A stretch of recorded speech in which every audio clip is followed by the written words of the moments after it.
Geneva Historic Preservation Commission for Tuesday, October 17th, 2023.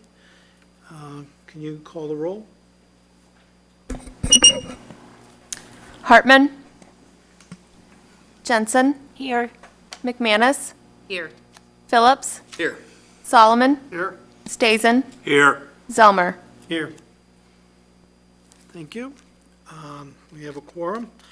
So next thing on our agenda is the approval of meeting minutes from August 15th, 2023.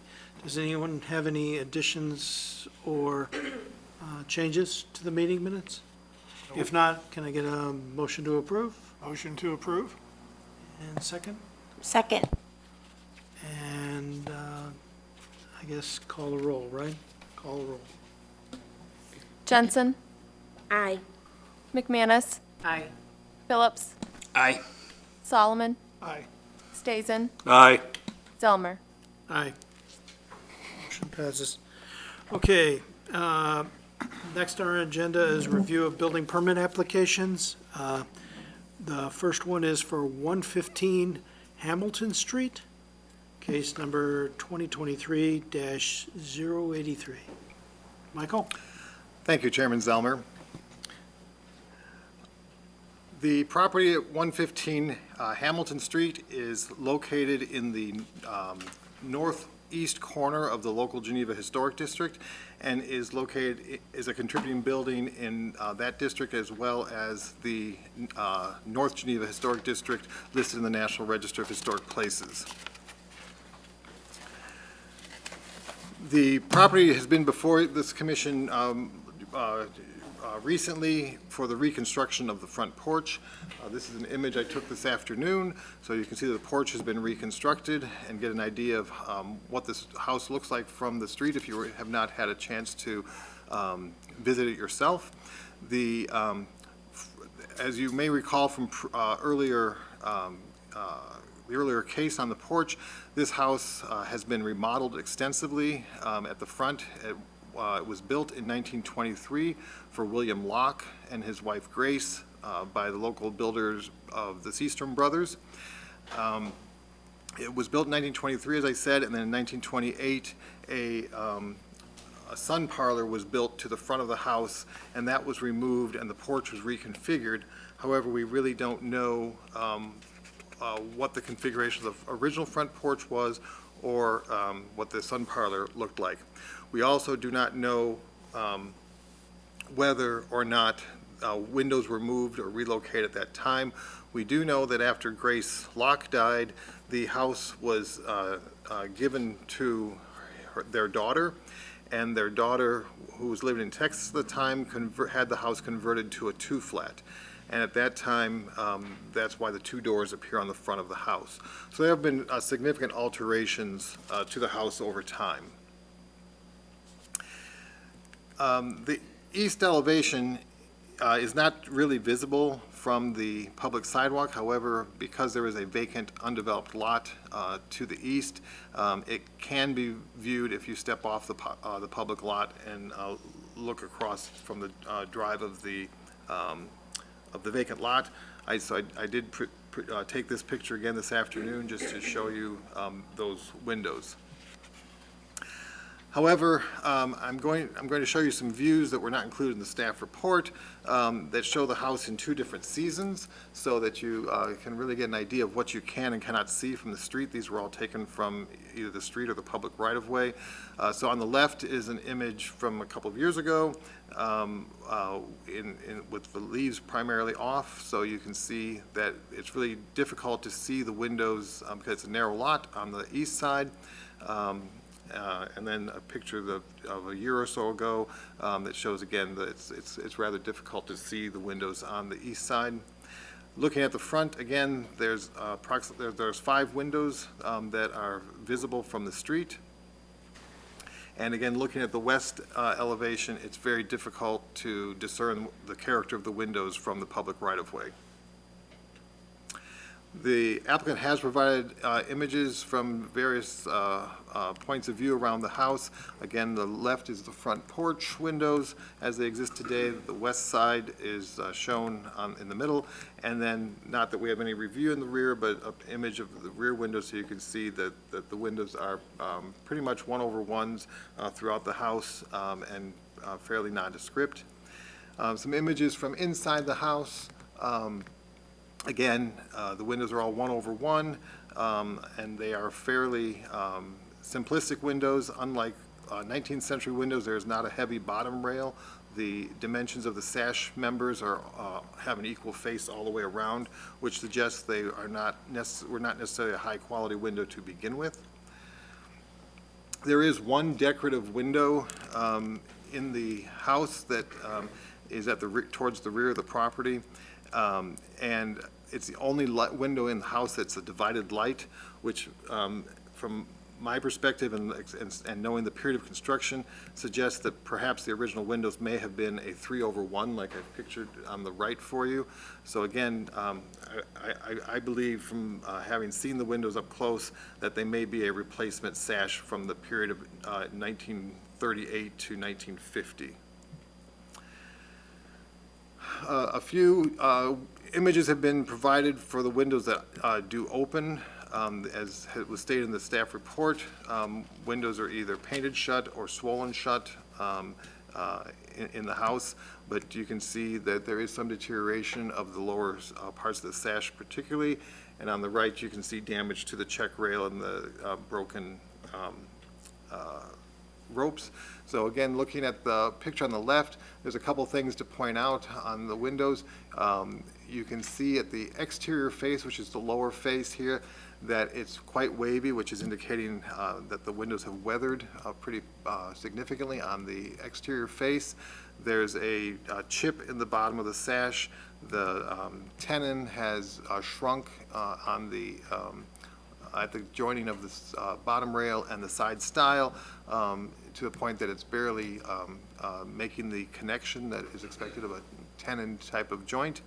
And you can also see that the window has split on the side stile there within that circled area.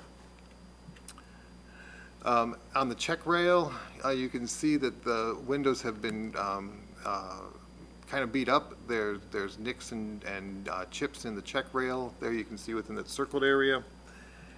And on the jambs, typical around most of the windows, the ropes have been disconnected. Some of the sash weights have been removed, and the parting stop is cracked, broken, or chipped there at the window, upper window sash.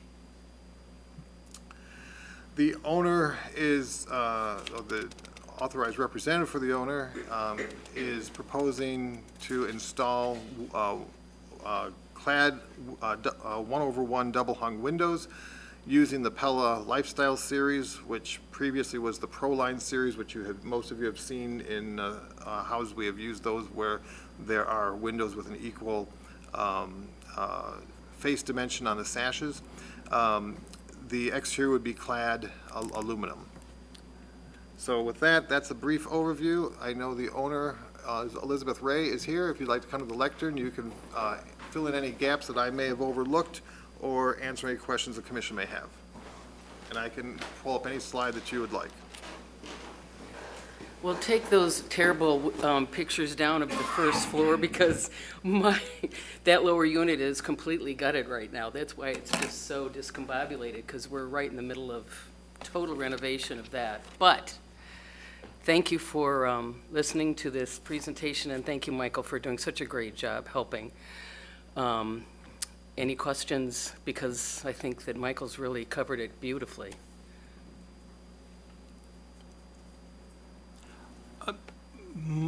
We usually ask for a window-by-window survey and a cost estimate when we do renovation work or when we have either replacement or renovation of windows themselves. So is there, I guess one of the questions I have is, we saw a picture of one window, is that a representative sample of what was there, what's out there? Exactly. Okay. I guess the other question I have to the other commissioners is this setting a bad precedent by not requiring the window-by-window survey? Is that written in the ordinance, Michael? It's not written in the ordinance, it's written as our window checklist. And again, one reason I did not necessarily require in this case is because the windows from the photographs and the look at the house, I don't think these windows are as character defined as you would find in many houses where they actually create some of the architecture. And in those cases, I've always required a window-by-window survey or attempted to get a window-by-window survey. Sometimes we don't get that from the applicant. In this case, and I will shoulder the decision-making on that, based on the windows and the condition of them and the general lack of distinguishing characteristics, I did not try to do a window-by-window, did not ask for a window-by-window survey. Again, the other reason being that the side windows are almost impossible to discern what the character of them are from the street, because it's such a narrow side yard. So I was really concentrating on the 5 windows at the front of the house. So, Michael, are you saying, just through your analysis, it seems like these windows aren't anything that is historically significant? Is that a fair statement? Significance is relative, as we know. My contention is that I think these are not original windows. Right. Based on seeing them up close, and the fact that there's no divided lights in them, which again, I would expect for this kind of a bungalow-style house. Right. That at least the upper staff should have a divided light. And again, knowing that it was rental property for almost 90 years, and that there was significant remodeling done to take that sun parlor out, I think the house was remodeled sometime between 1938 and 1950. So, again, it's at the end of our period of significance, but again, the window sash themselves do not seem to be a character-defining element, and that's what I was kind of looking at when I was reading over the policy and and our standards and our guidelines, do the windows themselves create a defining architectural feature? Thank you. So, Michael and rest of the commissioners, if the windows were original, then perhaps we would be more enforceful, I guess would be the word, of asking for a quote on each of the windows, but since they're not the originals, is that another reason why maybe not as important? I think I would take that one. I think I would look at it as, I recall when we were doing a house over on James Street, it was a small one-story ranch building, a ranch house, and they had there's nothing wrong with it, but a builder-level window or doors and windows in the front door, and I think that's what you have at this point is a builder-level, off-the-shelf, not from Home Depot because it didn't exist at the time, but something, you went to Siegel's Lumberyard and got the ones they have there, and it's nothing significant. And I guess that's kind of where I'm coming down on this is that it's not as, we're really only concerned about the 5 in the front to begin with, and whether that raises to that level is, I guess, the question I would have for the rest of the commission. Do you have a- If I could just elaborate, one other thing is, because this is a contributing, not a significant property, and we do rank them with significant levels of significance at the local district, when I looked at this house, the defining features to me are the overall form, and the front porch, which the porch we know has been reconstructed. So, again, I was trying to put things into context of how much is original in the house and how much is been altered over time. And I think that's something we have to look at also when things, again, we use that phrase of gain significance over time. If changes have gained significance in their own right, we consider them significant here, but I was trying to evaluate whether these alterations over time on this house have really gained any significance. And so that was it. The other thing I didn't touch on too is that many of the windows are painted shut and swollen shut, and I wasn't going to require someone to zip open every single window to try to evaluate them based on the ones that did function. They exhibit what I've shown in the images. Well, I don't think that there's any compelling reason to ask that they be restored or anything like that. I think that's item one. I think that there needs to be a new window. I think that kind of goes without saying. And I think that if what's already there has a particular kind of appearance and we're looking to replace it in kind, I think that seems like a reasonable suggestion. Now, would we ever take into consideration what used to be, I don't think we can necessarily speculate. And I guess It that- relates to this property, that we could just sort of take a stab at what it was like, at what those windows looked like back in their time of significance, but I don't think that we have to hold you to that accountability either, since we don't see it. Sure. So following, again, the standards, what have you, if there's not documentation of what was there, we shouldn't be making conjectural decisions. And there is what I can tell, the only window that may be original to the period is that one window at the back that's a small window. And And it probably isn't, because that was a porch. Okay. It was an open porch, and now it was then made into an enclosed room that wasn't used a lot, but now it has been significantly upgraded to an actual room with insulation and level floors and all sorts of stuff. Because one of those pictures shows the pre, we're kind of in the process of that.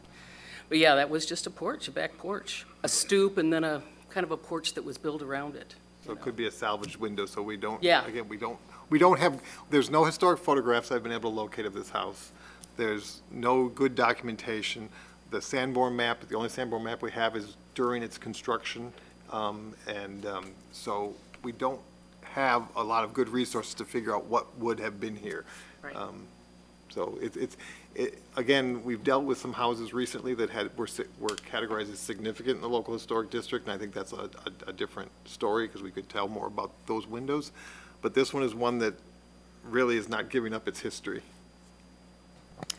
And I think the applicant has done a great job of choosing the windows, because based on the report, it clearly tells us that they replicate the historic window details, style, operation, and configuration. So I think she did a good job of trying to find a window that was matching to the home and character of the home. Thanks for that compliment. I will say that I have an extraordinary builder. And we've been working now for over a year now on the house, and we still have about 6 months to go. So, but he's the one. He's the person that's been very helpful in making appropriate decisions for a house of this nature. Well, it looks great. It looks Thanks. wonderful. Well, the porch really just changed the whole trajectory of everything, so.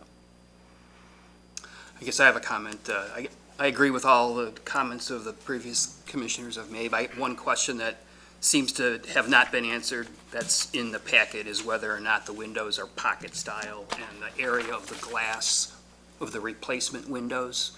Do you know if they will fit Yes. right into the existing jambs without? Okay. Yes, and that's why my builder recommended this particular window. Okay. Will that decorative window on the side be replaced? You mean the one with the three? The one that's on the east side? Yeah. Yes. That will be replaced also in the same style, or? Just exactly the same size. It won't be a window that opens. So it'll just be a single No, the pane other, of the other one, the glass? one with the 3 millions?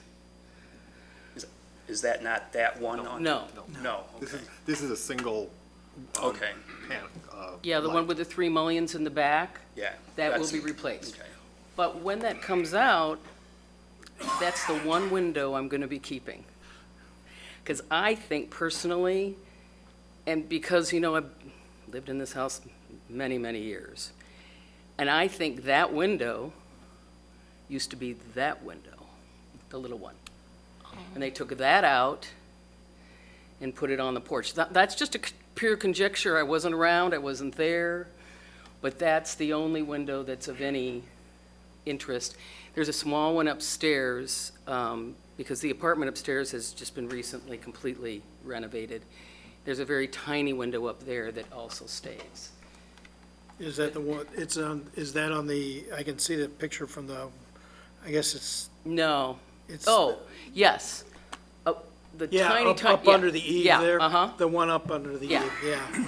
Yeah, so I'm not gonna, that's the cutest thing in the whole house, for crying out loud, because it's a cross mullion, and it's just cute as it can be. And so it's right over the kitchen sink, the new kitchen sink and the new kitchen up there, so.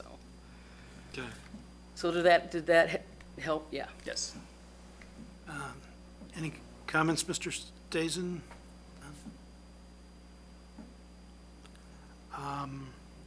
George? No, and I don't think this creates any precedent over what we normally do with historic windows requiring a survey before they're yanked out. Okay. And not that this is relevant to this meeting, and I know you've got a lot of people to talk to, but that tree was one of my surprises in January. And it hit the house, it hit the roof. You can see this was like the day that it happened, It's like, okay, And my neighbor's tree. So, anyway. Doesn't look like it'd been living for a while. No, it wasn't. And, my neighbor is a fantastic guy, but he rents the building, and nobody was watching that area, and boom, it came down. It happens. Yep. So, should I just make a motion? Just to make a motion, and then we'll, All right. I move to approve the window replacement at 115 Hamilton Street.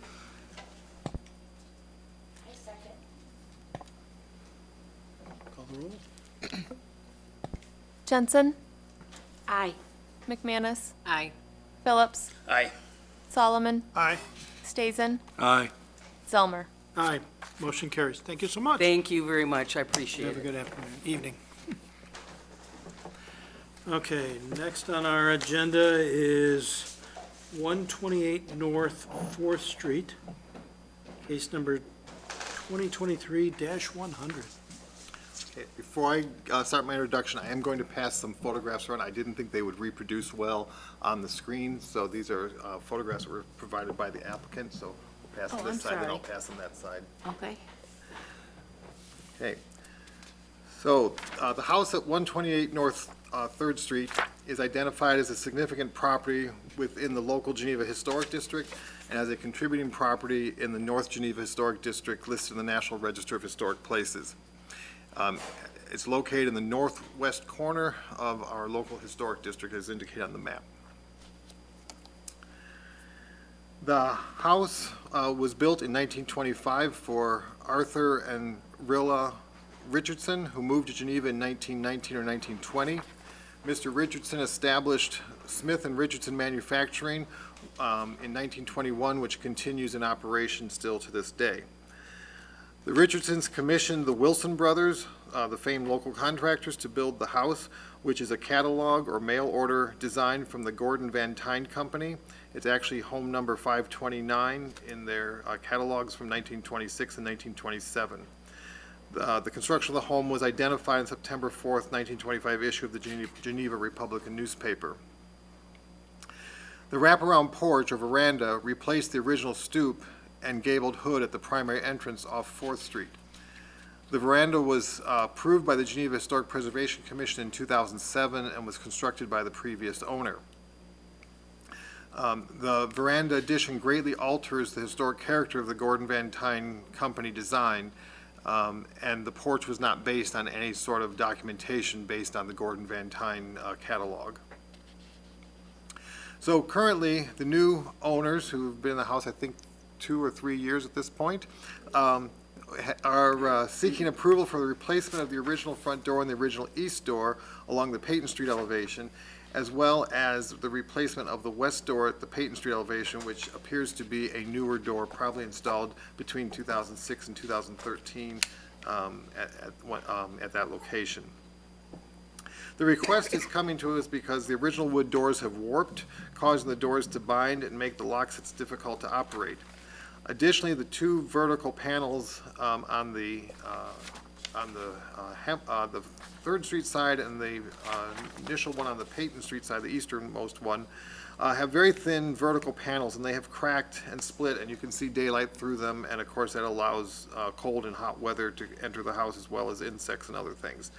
So the cracked panels are not weather tight or insect proof, as well as one pane in the original front door has cracked, and to remove that requires a disassembly of the muntins in the front door windows, and replace it with safety glass. And to replace one pane with safety glass and retain the others, the glass will have different look across the window, which is not desirable.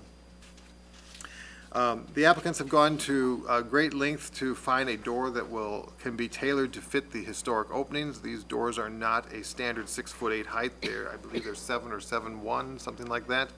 So they have found a fiberglass door company that will manufacture a door to the same size as the historic jambs.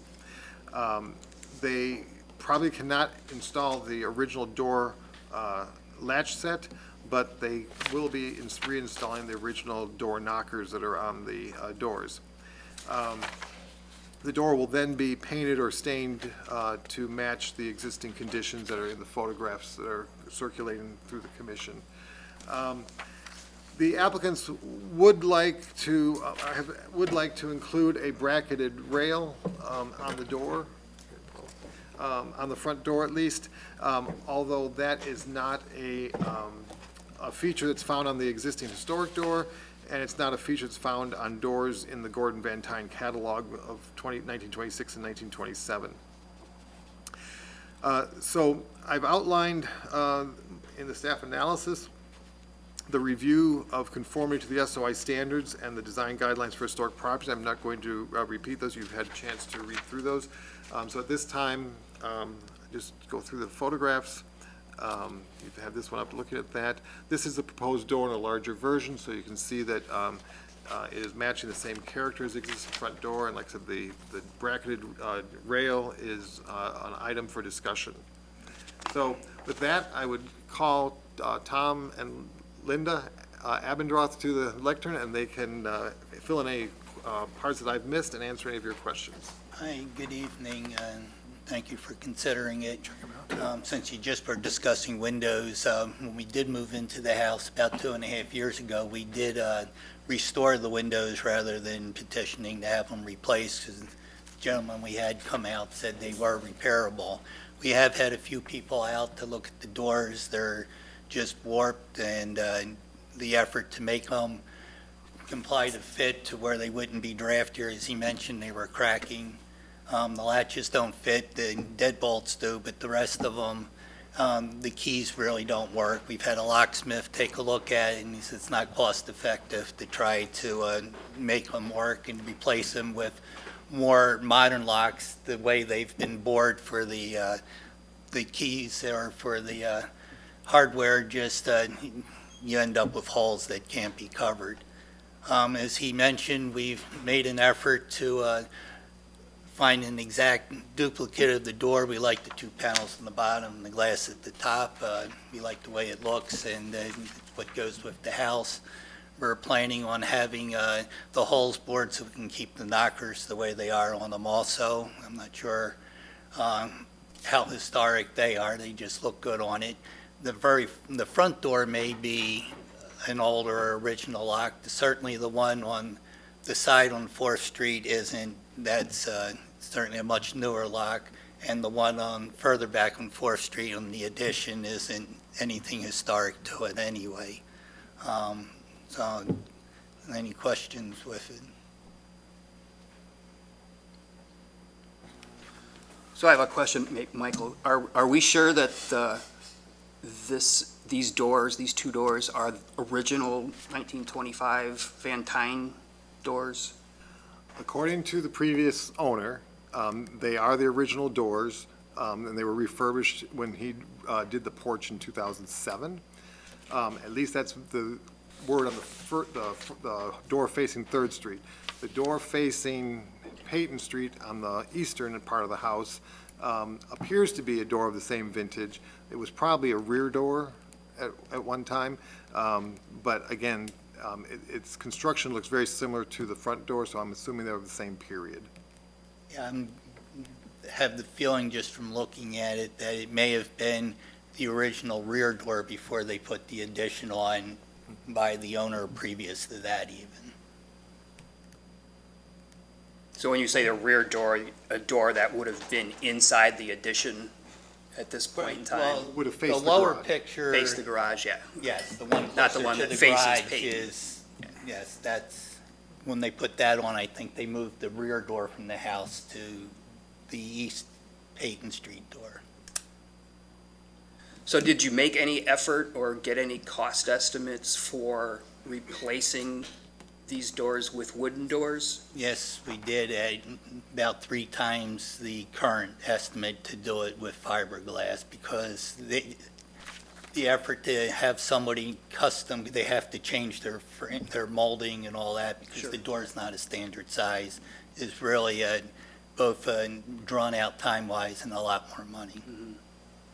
So are the conditions of the front door, or the Third Street door, or Fourth Street door Fourth and Street Peyton door. door, are they basically the same? Is one better than the other? Are they comparable in deterioration? They're both have, I would say, significant deterioration, maybe not quite in the same way. The Peyton Street door is the one that's really splitting. I've already puttied and bondoed into the cracks a few times. The front door is more really distorted shape-wise and isn't sitting in the jamb anymore properly. And that's the one with the cracked window. Yeah, I mean, the reason I was asking you, I was just curious if there was any way that parts of one of the doors could be swapped out to make, No, and to they're not keep the one of same. The front door is a 36-inch one, and the other one's a 32-inch one, Ah, which is okay. even more considerable on the replacement because that's certainly an odd size. They want to make 36 doors now just for, normal access, and then with the height being off, that's really a special order door. To answer your earlier question, I didn't quite answer all the way, I don't think, as I'm thinking about it. I did ask what was the level of refurbishment on these doors between 2006 and 2013, and I didn't get a clear scope of work. So when you ask if it's an original door, yes, it's an original door, but I don't know what was replaced or refurbished on it. So again, if I look at the styles of the doors for a 100-year-old door, they're almost unblemished as far as the face. And so I have a suspicion that there was some reconstruction of these doors, but I don't know to what extent. I know they were redone by a professional woodworker in Elgin, but I don't really know how much of each door was able to be salvaged or replaced. So, based on the report, it says the complete panel replacement will result in a loss of nearly 70% of the original materials. So does that also weigh into our decision as to if the replacement of the doors are approved? If he does refurbish them, it's only going to be, well, 70% of the material is going to be lost, so is it really still historical? Well, and that's why I added that Okay. information in there for you, because again, I don't know to what extent there's been refurbishment done. We know they were refurbished in 2006 or 7. And then to try to replace the two tall vertical panels, like I said, you're gonna end up with mostly a rebuilt door anyway, it appears. And plus, they still have the issue of it as warped. The front door has definitely warped. I tried to open it, so I can vouch for that. And again, the hardware is not, No, matter of fact, I don't want to say it's not secure, but it's not something that can be, both the front and the Modern really standards. rear door are essentially hollow in there. The whole latch mechanisms are long gone. Just wondering, I mean, the warmth that you mentioned on the doors, is that something that's visible on the door? Or could it be that the jamb is settled or moved such that the door catches? it could be a combination of both. Again, I didn't try to check the squareness of the door. I didn't Yeah. have a plumb bob or anything with me, but that's possible. But it would seem that, given the age of the house, enough settling has been done since it was last reworked. Well, the only reason I bring that up is because the doors were last refurbished about the same time that the porch was put on. So I was just, it crossed my mind that maybe settling of that porch has misaligned the jamb, which causes the doors to catch. And, will that happen even with a fiberglass door in the next 10 or 15 years? I would imagine it's done moving at this point. What's the material on the proposed replacement doors? The material on the Fourth Street door and the rear one by the garage will be fiberglass. After going through several companies, they don't make a fiberglass at 32 inches at the height required, so that one's proposed to be a steel door, but still with the exact same appearance. And the current doors are wood? Correct.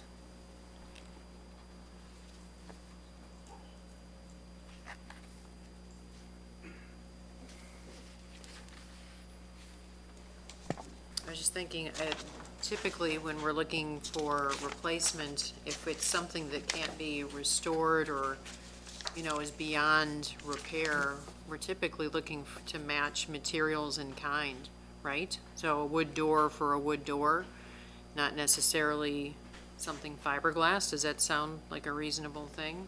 Are we in the habit of?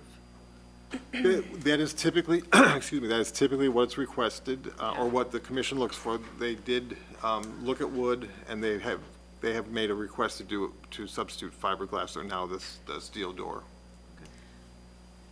And that's primarily because of the cost of replacing with wood? With wood would be, yes, about 3 times the proposal from the various people we've talked to, and we've had 4 people come out and talk to us, and, going by the company we're, at the moment, we're planning on using, and he was accessing through the database and talking to several different companies. So the doors are coming, if seen from the paperwork, from 2 different manufacturers that both do regular work in the area. And Mike? the reason for that is because the doors are different sizes. So even if I was to find something that was characteristic to these, or the same, which is what we're trying to replicate, we have to go to 2 different companies, because no company makes the sizes correctly. Yeah, So we they're would gonna have to change them out. They That's the already one have reason. the extra cost just to have to make the door the extra height compared to a standard, So go they're- to Lowe's, Home Depot to buy a door, they just can't do it, so. They're all- basically custom doors that are going to, the renewals would be custom doors to fit those areas. And the reason they have to replace the whole inside is, that's what I was trying to say when you were talking about the inside jams. They have been repaired so many times that there's actually holes significantly like this that have been replaced because they had to change the mechanisms out. Yeah, so So there's that's stuff why they patched. don't, like Michael had a hard time. The Right. front door you cannot lock. The only one that locks is the bottom, and you have to push. That's why we don't use the front door. Really, Because it's yeah. very difficult. You can't use the key at all. And Right, it's very difficult from the inside to shut it. Just So- with the weather stripping around it, the attempt to seal it. And the other doors, as far as the jambs, are exactly the same, all three doors. They've been replaced enough that the jambs, the holes are just offset too much. And I think that's why they had to, the one that you're talking about, the one that you're thinking is original, which is on the addition to the house, that one you cannot lock at all. We can't use the key on that one either. But you can put the bolt on it. The bolt goes all the way through, so that one locks significantly. But we don't use it because the key doesn't work. So the only door that we have a key that works is the door that's on the porch, On Peyton Street. on the Peyton Street side. Michael, can you go to the picture of the proposed door design? Now, if you don't, I mean, I would prefer to have the dental shelving on it, but if, you know, if you. How are say you no. going to do the knocker with the shelf on it? They would just I'm put it actually down going to lower. do both. It's going to, because I Uh, like. That's what I'm asking. Yeah. But the knocker usually is up Well, yes, where we the members understand that, cross. so- So that would put the style additionally different with Right. the knocker placement, and that's why I'm asking, where's the knocker It going would to just go go? lower on the center, but I understand that, but approximately just below the shelf? Right below In the it. middle? in the middle, down. Not so much in the middle, but if you look at the original picture of the door, the knocker that's on there now is a little bit lower than it would normally be. Yeah. You can see, and the only reason for that is because of the way that it's constructed. It's a round knocker. I don't think that's original to the house. I mean, we love them, that's why we're putting it back on.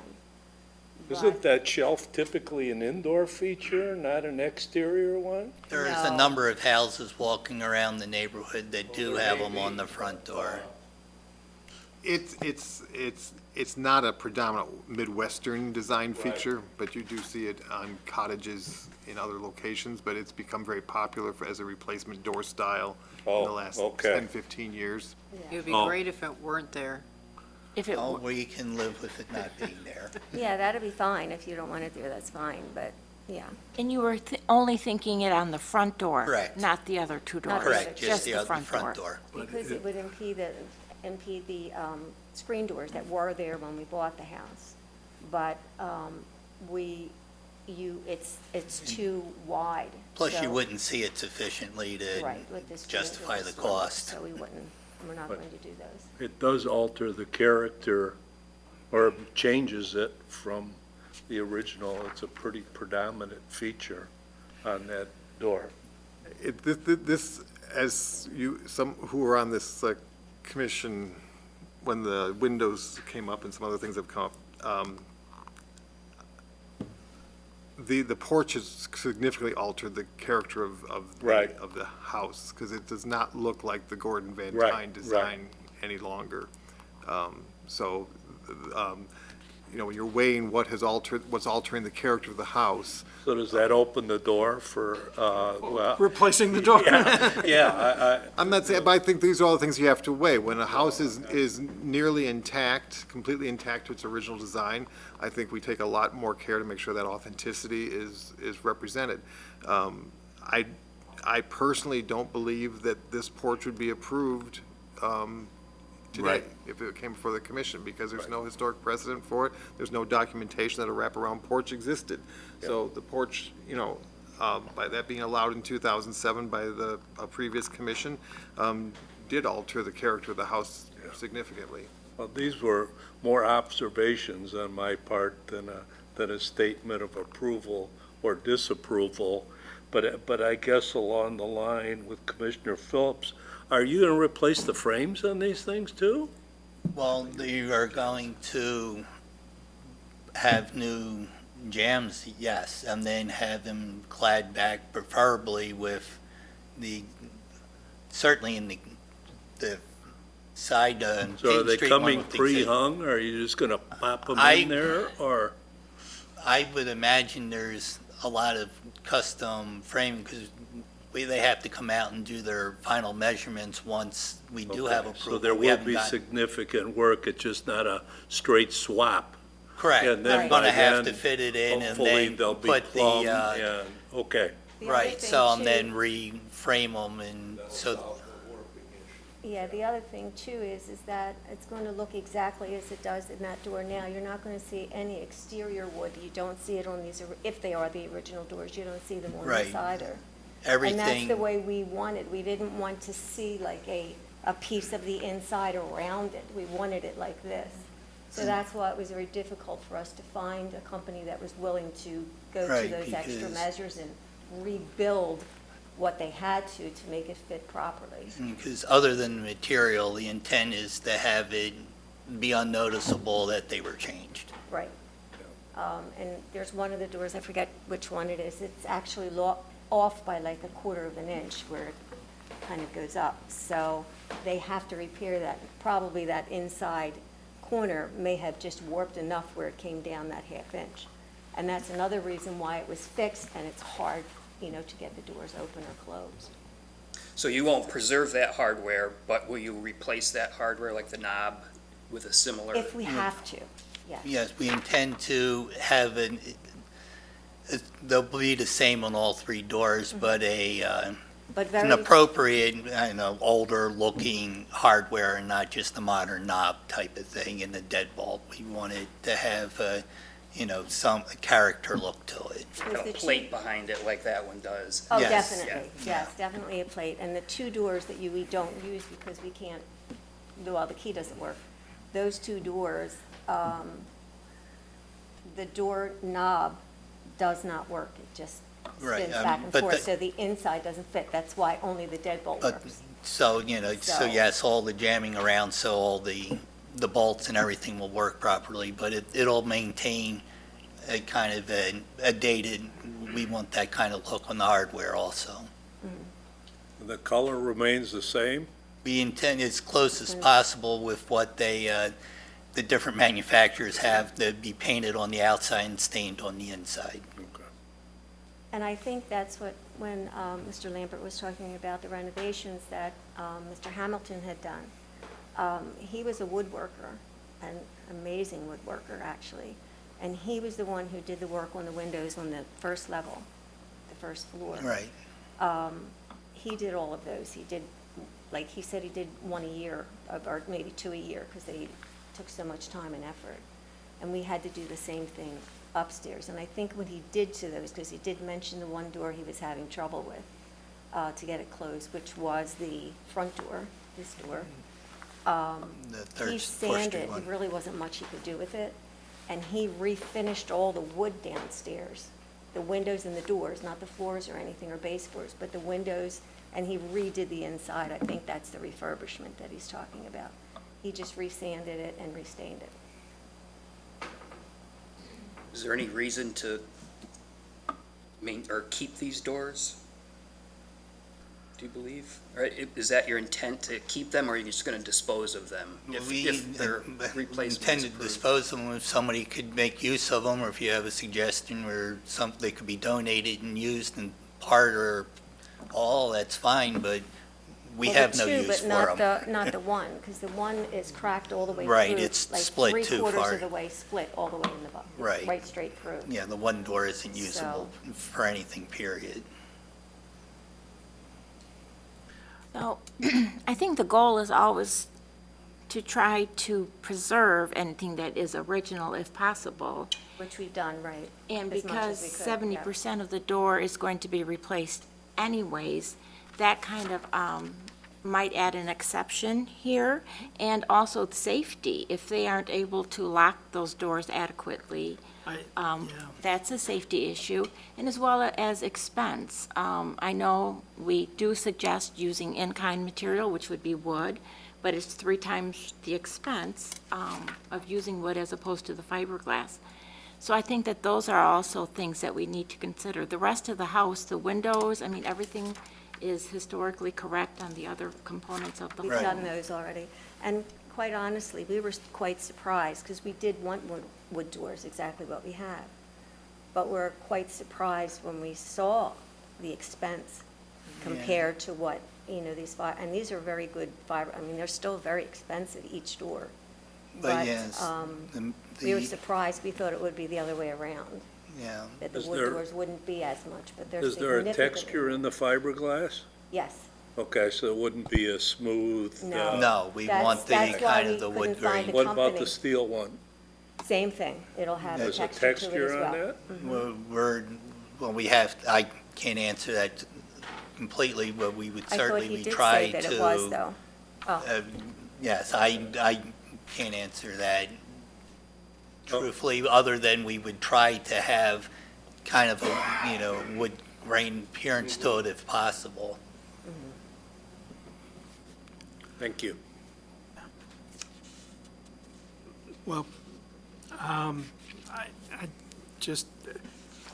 guess I haven't heard anything definitive, I think, from the commission about the specifics of the use of the shelf, the addition of that shelf or not. I mean, Yeah. that seems like the only. I don't, You did. I think it would alter the character I of the think- door, I and think- I would Style. not. I don't would think that- oppose it. Yeah. I agree. So, outside of that, I mean, Then we're willing to withdraw that then. okay. Okay. Yeah. Other than that, it seems like you've tried to do the best for what you've got at this point. I feel for you because I've just bought a 7-foot by 3-foot door that is made out of fiberglass for my front door also. And it's not inexpensive at all. And we were going to do these at first, but then we wound up having we wanted to replace them, the windows upstairs, and we couldn't. So the cost of having all that done was, we couldn't do that and the doors at the same time, so. Sure. So I think if I can get a motion to. I'll move to approve the door replacement as presented, with the exception of the exterior of the shelf on the exterior, what's that, the 4th Street door? Correct, it'd be the 4th Street door. For 128 North 4th Street. I'll second that. Jensen, I'm sorry, aye. McManus, Aye. Phillips, Aye. Solomon, Aye. Stazen, Aye. Selmer. Aye. Motion passes. Thank you. Okay, Thank you so very much. Okay. Next, we have 522 Franklin Street, case number 2023-111. Thank you, Chairman Zellmer. So the house at 522 Franklin Street came before you a few months ago. If you remember, this was a kind of a orange-colored house that the siding was literally walking off of the house. And the owner, Leah Deo, and working with Dave Watkins from Jarvis Exteriors, applied to re-side the house and did so. So the house sits in the southwest corner of our local historic district. So this is a contributing building in both the local historic district and the central Geneva Historic District listed in the National Register of Historic Places. So this is the efforts that have been put into the house. It looks substantially different than it did 5 months ago.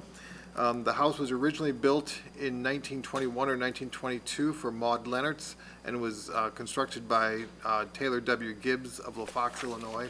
He was a rather prolific contractor at Geneva throughout the early 20th century.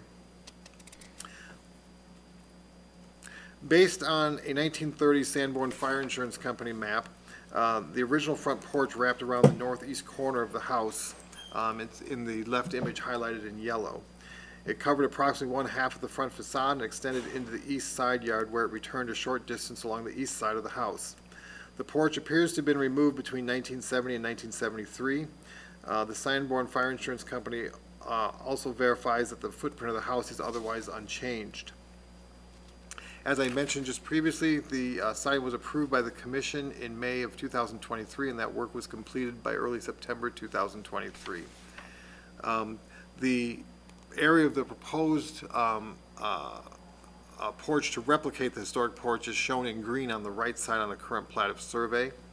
I will underscore the fact that Ms. Adeo, her insurance company, is requiring the porch be installed on the house for insurance purposes. The former stoop there was crumbling and in disarray. The rehabilitated property may qualify for a tax assessment freeze upon completion. As I said, Ms. Adeo has undertaken a substantial rehabilitation of the long neglected property and is requesting to reconstruct a front porch. She and her contractor submitted two options. The owner's preference is to have a small porch, as shown in option number 1. So that has been submitted, and just showing again in a graphic form, that would be a small porch in green, and then there would be a small hood put over the side door on the east. However, this does not have any historic precedence or cannot be documented there was ever a porch of this design. So a second option has been submitted that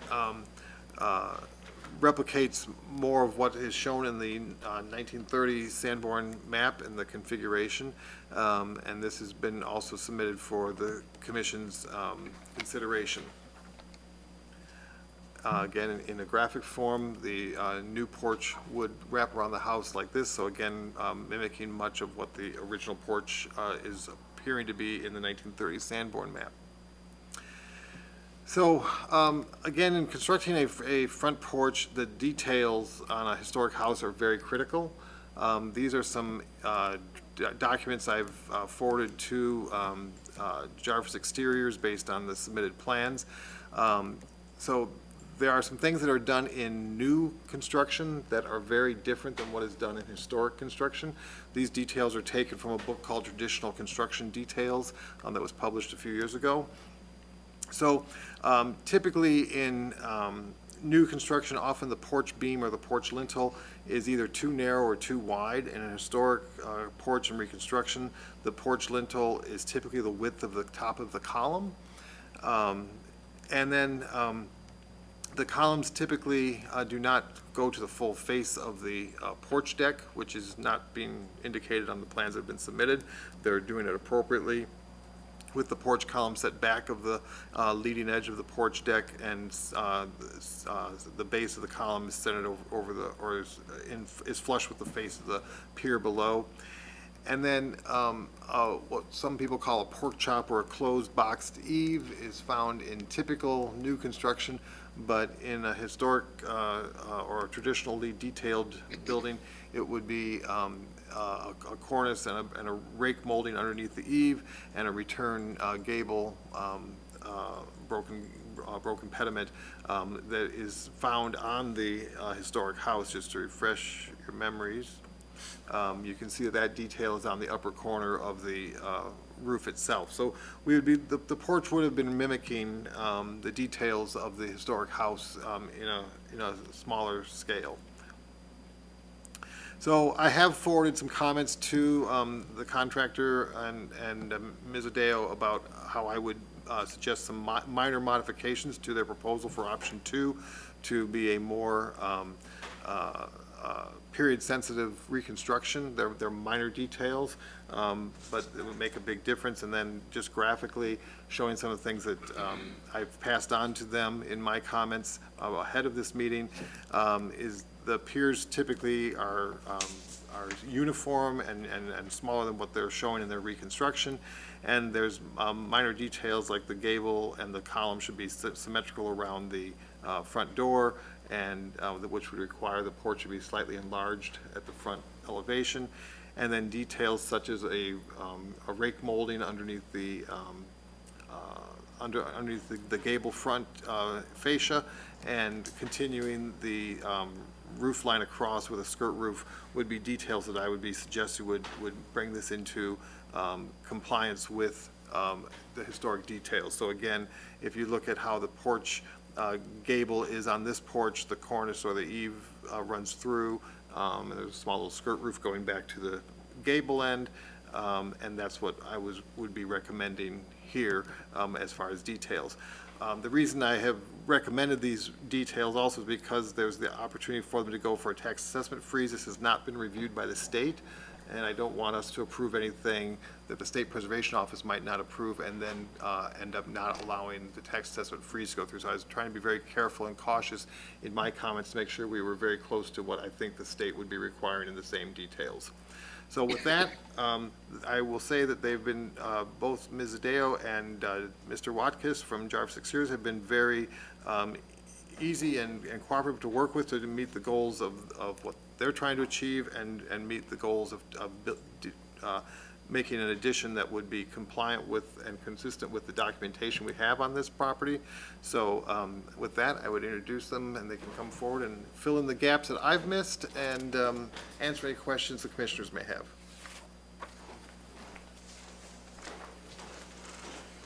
Thank you, Michael. Thanks, everyone. Not sure if anyone's been able to get over to check out the house, but I think we did a pretty good job with it. Did a great job. Thank you. It's a lot better. Thank you.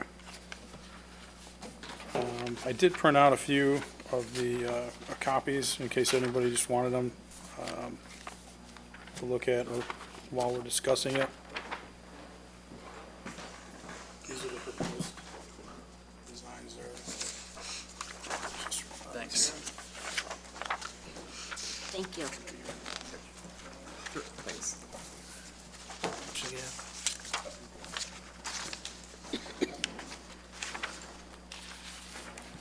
Thank you.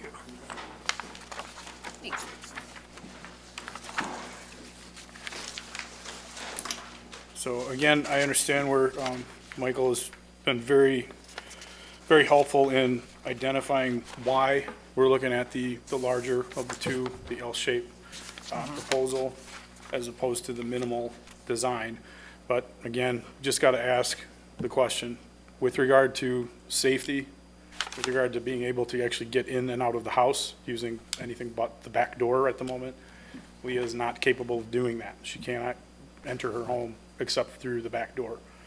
Her insurance company is requiring her to get this addressed. They've actually threatened to drop her from her policy otherwise. So we're trying to get this resolved as soon as possible. So that's why we proposed the minimalist design was, again, budget concerns and just simply get her something that we can do as fast as possible. And again, I guess the question really to pose is with regard to any of the things we've heard tonight, and I'm sure there's been plenty of others, question regarding whether or not we know specifically what the design really was. I know that that one particular document shows an overview of what the porch appeared to be in an outline, but that's just an outline overview. It was just for an aerial. So we really don't know what the design looked like except for perhaps other homes of the era. So I know we're really looking to get that done this way if we can. If there's no way to do the minimalist design, we understand, but again, just wanted to make sure I asked the question. If that can be considered, we want it proposed. So when you say back door, are you talking about a door that's in the back of There's the another house or door not in that the side door? rear of the home, on the rear elevation, that right now, that's the only way Leah is able to access the door. The side door there, not accessible. You can't go through it. There's a step up, you couldn't do it safely. There's no actual step to the outside. It's not at grade. And then the front door, we did remove the brick and concrete steps that were in front of the house. They were completely in disarray. And you can't put a temporary access to? Satisfy the insurance company? Well, okay. I don't know what the rules are there. I'm not sure what we can do there. No, I'm just talking from a basic construction perspective. It happens all the time that we have temporary access to these. If we can do that, I'm sure we can come up with something. Your timeline a little bit. I understand that it may not be accessible now, but, from a temporary, is that allowed? We do have a case, we just allowed that. There was a temporary stoop put on while they're waiting to submit something bigger and more appropriate. So that's just been accomplished. So it can be done with the building department. Whether it satisfies the insurance company, every company is different these days, so, but I think if it's got handrails and safe treads and risers, I think that they're pretty accommodating. Because But again, that would safety be is an a additional concern, expense. obviously. Right. That would be an additional temporary expense. Right. If they can get something approved, they'd only have one construction expense for a porch. I have a question for Michael. On those Sanborn maps, are they accurate enough to be scalable?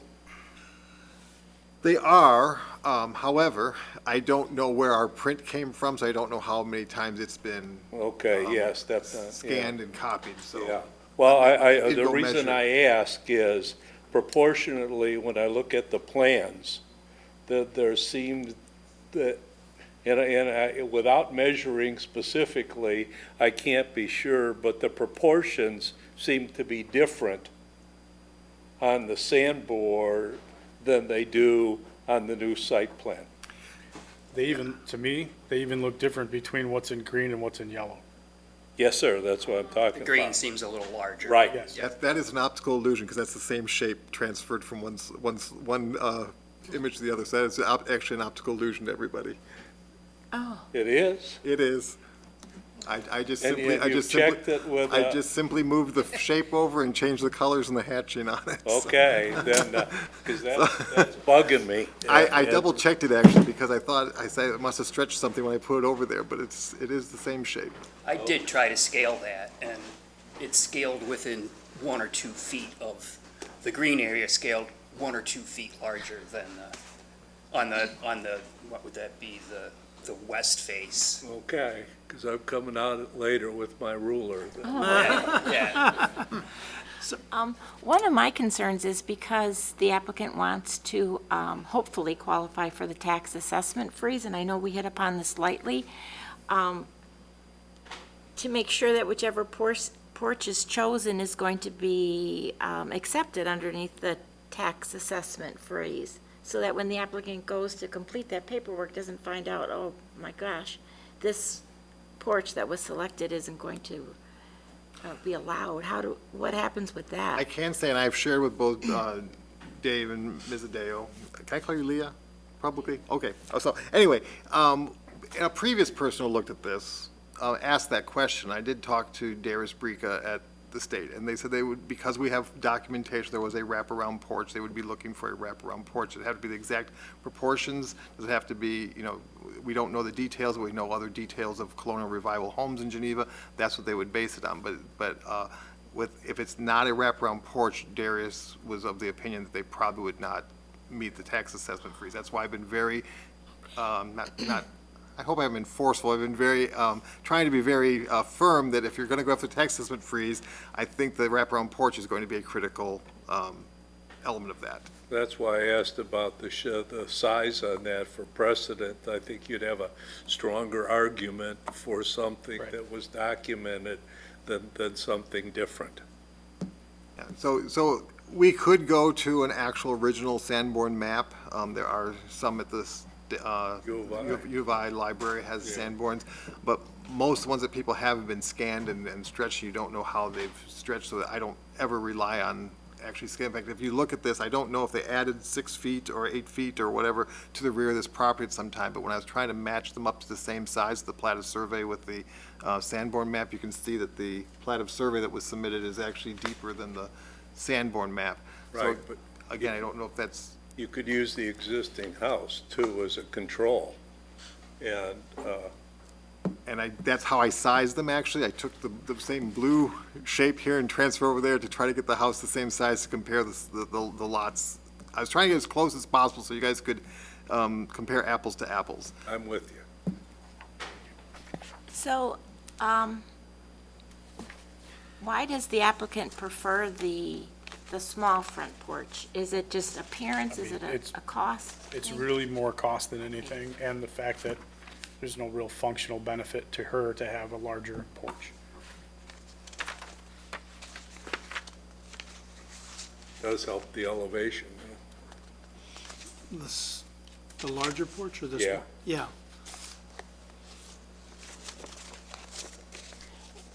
And I suppose if the applicant really wants to take advantage of the tax assessment freeze, the wraparound is probably the way to What's going to go. happen. I understand if that's where the state's going to go. Can I also ask, this was only mentioned to me through the architects because they happen to be familiar with something, but is there a grant program that the city of Geneva has that the applicant can put in for to maybe assist We with? do not have any grant program since 2008. Okay, okay. Some communities do, but we do not have any grant program Okay. since 2008. Anything at the state level that might be applicable that you know of? Well, Help if you her do out? get a tax freeze, it could be considerable. Right. That is the, That's their That is- version. that's the okay. economic Okay. portion of this all. Okay. But no additional grant type programs. Okay, understood. No,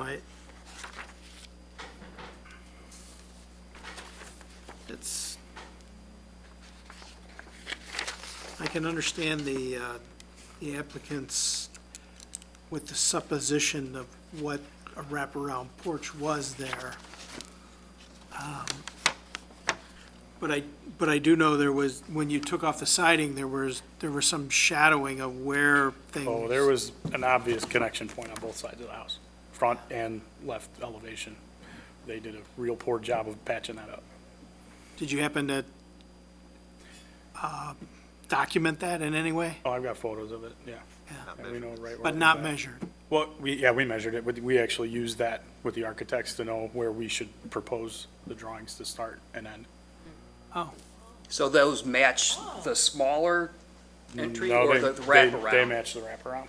Okay, so the height of that wraparound as it's drawn there matches the height of Actually, the height is more our assumption of where it ended, just because that's where the patch seemed to end, but as far as the left-right goes from the corners, Yeah. That's that's it. basically where it ended. so it's really, you're only looking at two dimensions, is how far out it was. Yeah, we don't know that. Yeah. There's no way we could have known that. Yeah, There's nothing remnant that we Yeah. could discern. I will say, I forgot to mention this, because someone usually asks me this. The wraparound porch does meet all the zoning and lot coverage. We did check that quickly, and so it Against does. the plat. Does meet that. You don't want to prove something that doesn't meet zoning. no, we do not. I noticed that the two roof lines have different slopes. Is that typical? I mean, the Well, originally, we had not had basically the hip coming off the front, or that gable coming off I'm talking the about front. the front on that front is, what is that, 12/4? Oh, the. And the pitch roof itself in the house is the same. Right. With So- this one, they tried to mimic that as best they could, right? But due to the width of the wraparound porch, there was no way to support that with the height of the pillars and, Could you support that if the footprint of the wraparound was slightly smaller? Well, typically, porch roofs are at a different pitch than the main roof of the house. They rarely, so they that's- rarely match. Okay. Yeah. yeah, historically, as we go around the neighborhood, they are much Flatter. shallower. Yeah, Okay. because of the fact that they're much wider. Well, otherwise you'd cover up the front, the second floor We'd windows also, on we the also, yeah, we end elevation. up with a problem with the window. That'd be a little We're tough. we're right below the sill at this roof line. That kind of pushes us to think that that's probably about where it was, too. Yeah. That seems to be where it was. As we remove siding, we could tell where Yeah, I'm things were. sure.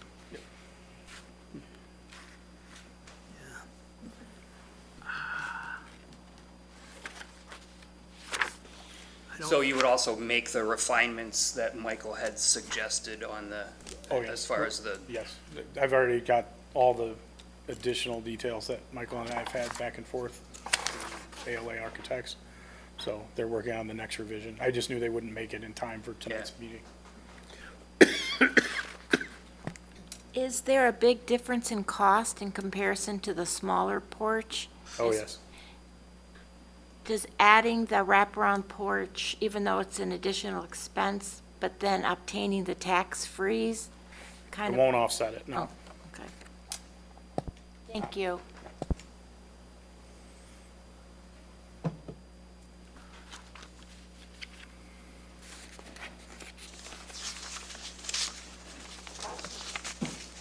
Yeah, a quick question that, following up with Jewel, is that, yeah, I understand that the tax freeze won't offset it, but won't the wraparound porch also enhance the value of the property? So won't that be a bit of an offset too? Of course. You know, when the property is reevaluated, that obviously it's going to increase in value. Just having the siding redone should do that too. Agreed. And it looks, once again, it looks great. Thank you.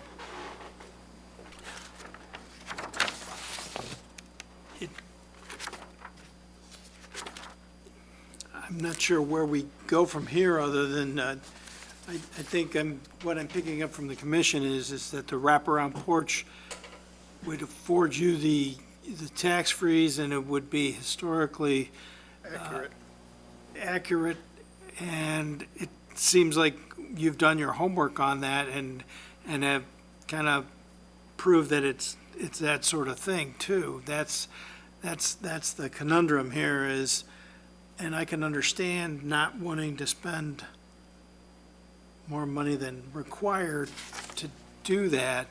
I don't know that he has a choice, though, if he's looking for some assistance.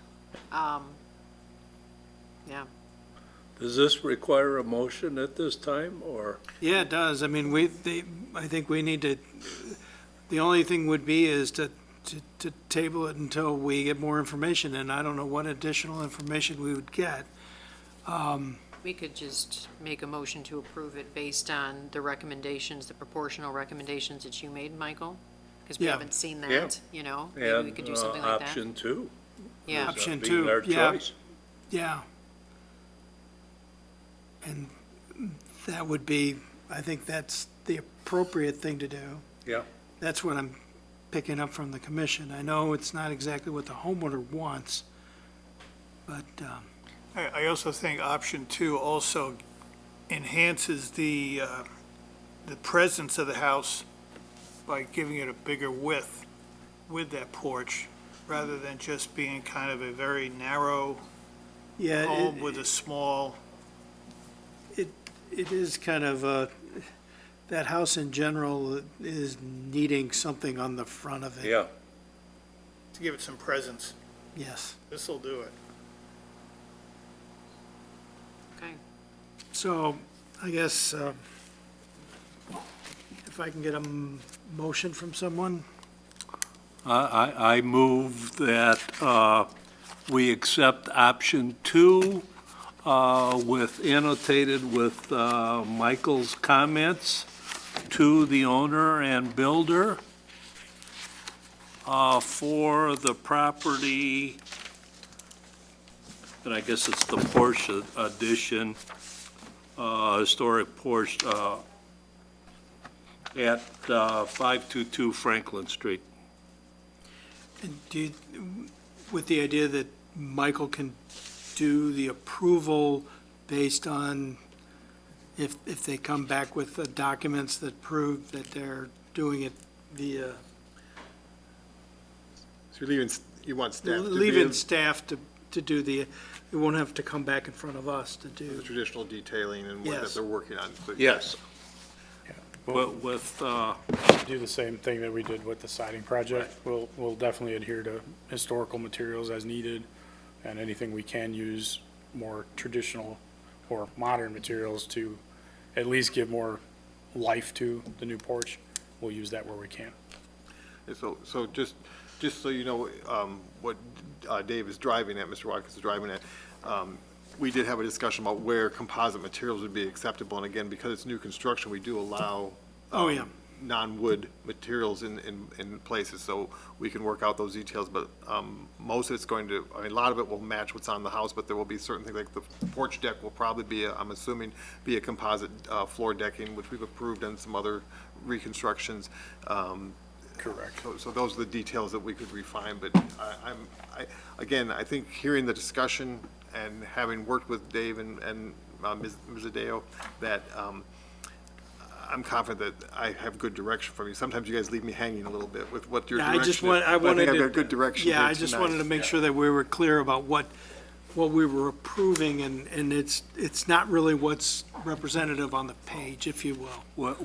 And I'll add one stipulation or footnote on there. I can't let that sandboard thing go, so that with the reasonable assurity that proportionately the footprint conforms to the original sandboard plat.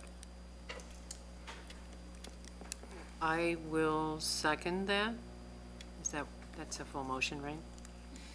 Yeah. Can you say it again, George? Does he want to, do you want to Recap? recap, or do Okay. you need a recap? Okay, that's good. Jensen, Aye. McManus, Aye. Phillips, Aye. Solomon, Aye. Stazen, Aye. Zelmer. Aye. Motion passes. Thank you very Thank much. you. I appreciate. When we do get a chance, I'll show you, but we've got timber tech and decorators, tongue and groove Okay. type of decking. I'm sure I'll be getting a package from you Yep. soon. I'll get that to you.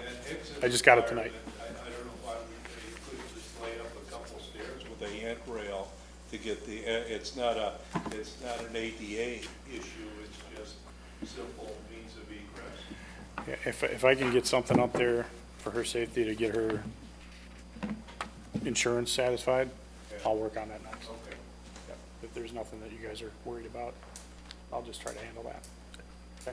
Thank you. Thank you. Thanks. Thank you very much. Okay.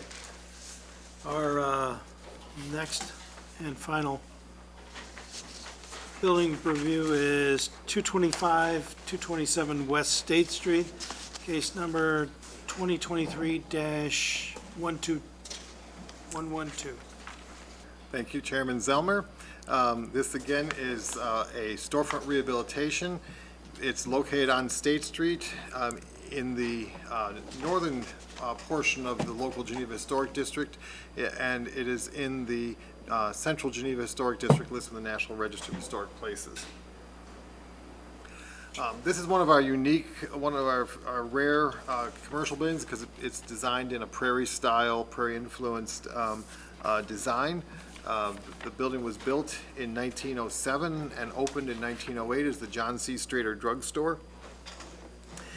We do not know who the architect was for this building or the building next to it, but as I said, many of the components are representative of the emerging prairie style that was found in some commercial buildings. So I provided in the packet and here on the screen some samples of some other similar buildings from around the country that were built in that same kind of prairie style commercial style. The building is somewhat unique in Geneva in that it serves as a bridge between the setbacks of its neighboring buildings. The building to the east, which is now the Morrison Jewelry building, sits flush with this particular building. However, the building at the corner of State and Third, which now houses Starbucks, is actually set back and was built earlier than these two buildings. So to accommodate that difference, one of the key architectural features is the carved limestone bracket at the west edge of the 225, 227 building. So the building facade is fairly original on the upper floor. According to locals who were here then, the windows were reconstructed for the 2002 filming of Road to Perdition, which this building was featured in.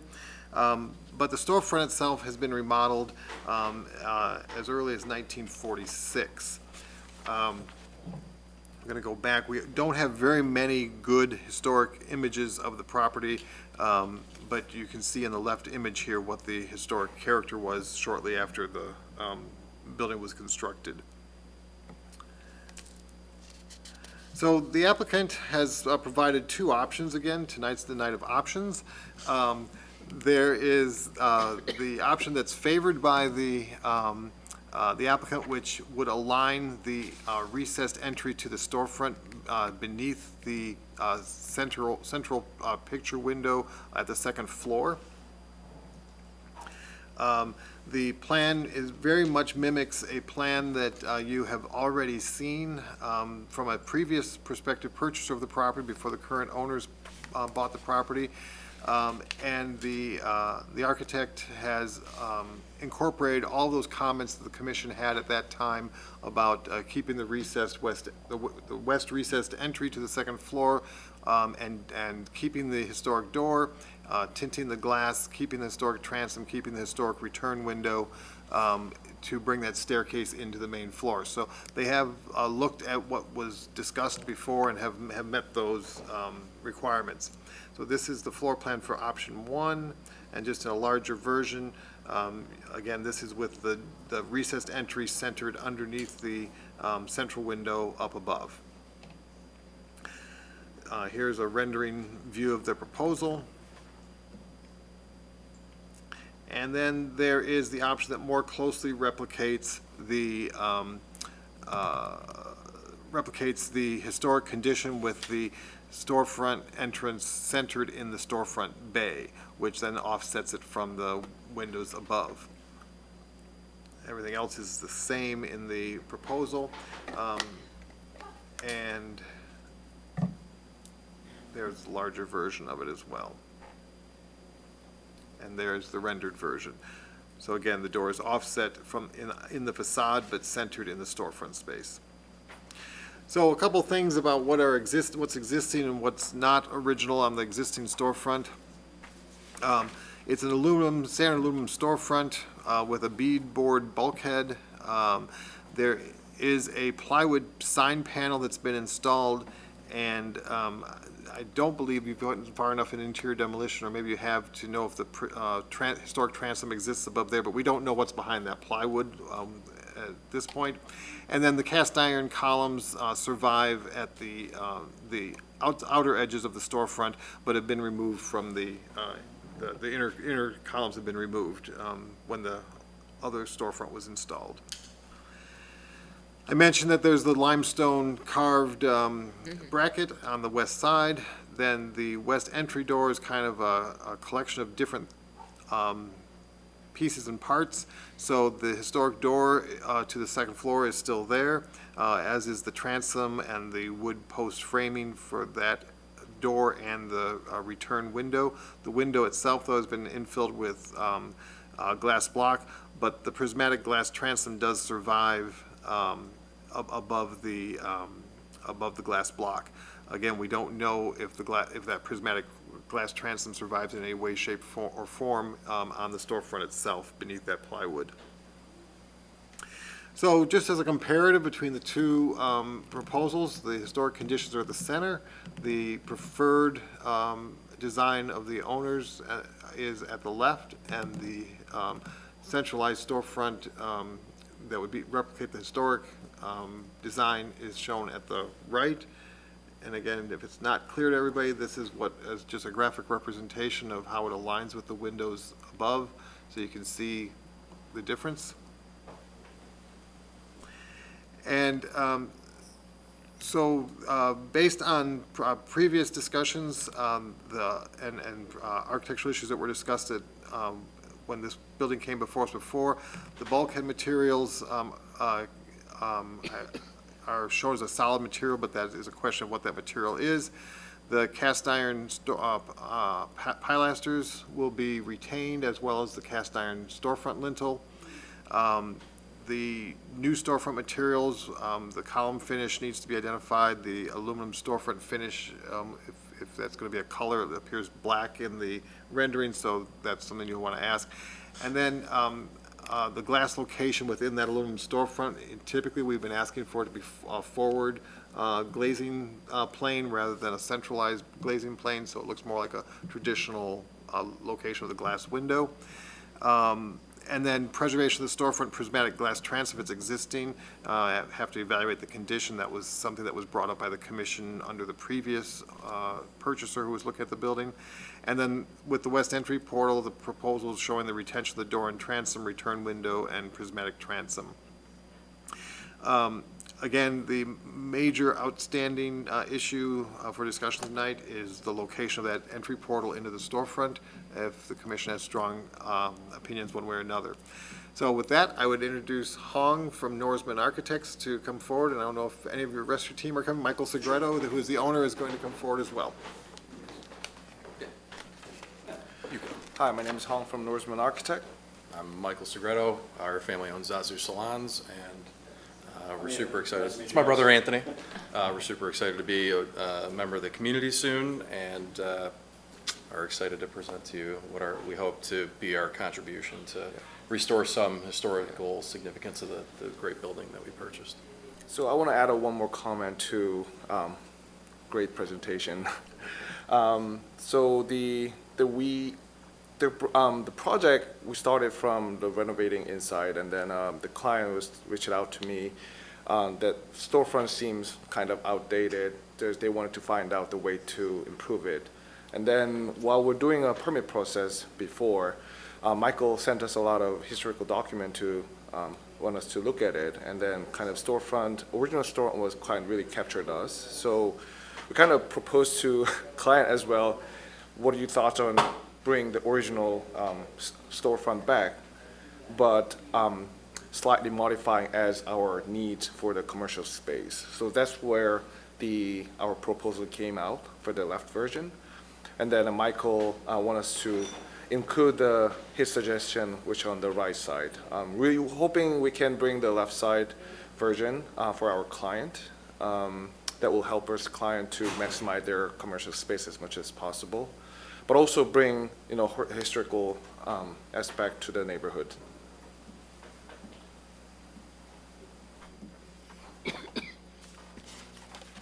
So, Michael, were you saying that those cast iron pilasters, that there used to be more of them? Yes, there would have been, around the recessed entry, there would have been 2 more cast iron columns. And they would have been present like in that center at that point in time? Or was that something like this historic condition that we're looking at? I don't know what I'm saying.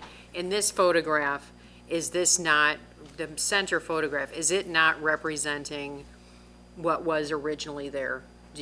Yes, it's representing what's originally there, and if you notice, the entry is offset from the windows above. That's what I'm trying to the get big at. I issue. was trying to just discern whether or not So that that's- originally was centered over the upstairs windows, and then somehow in this historic photo, it's showing it after it was moved offset. This is shortly after it was built, and so that's Okay. why I did this simple little graphic, just to show you that the original was offset Yeah.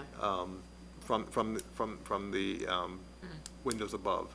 I think when we have visual proof of what something was, it's hard to rationalize making a change. It does look nice with the entry centered over the upper window, but I don't know that we aren't beholden to the proof that we have of what it historically looked like. Yeah, I think the other question is that, does the commission feel that, right now, that isn't the condition that's there now either, and it's considerably different than it was, and if they're able to, I don't know what your feelings are about if the prismatic glass is available, is still there above there. And it would probably be, I don't know, can you go back to the picture where it shows the prismatic glass?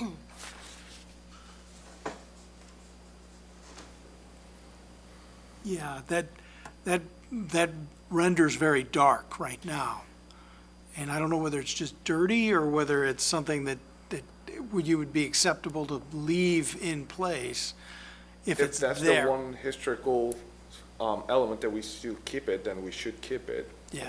Of course. Yeah. And I don't think, we look at the inside of the building, I don't think there's no more glasses, and the storefront just front side is heavily modified. It's no longer having the cast iron column on the center neither. Yeah. And another thing I want to add on to comment, even the Michael's suggestion, it's not same size opening, storefront opening as a historical, because that time it's no longer, they didn't have an ADA requirement.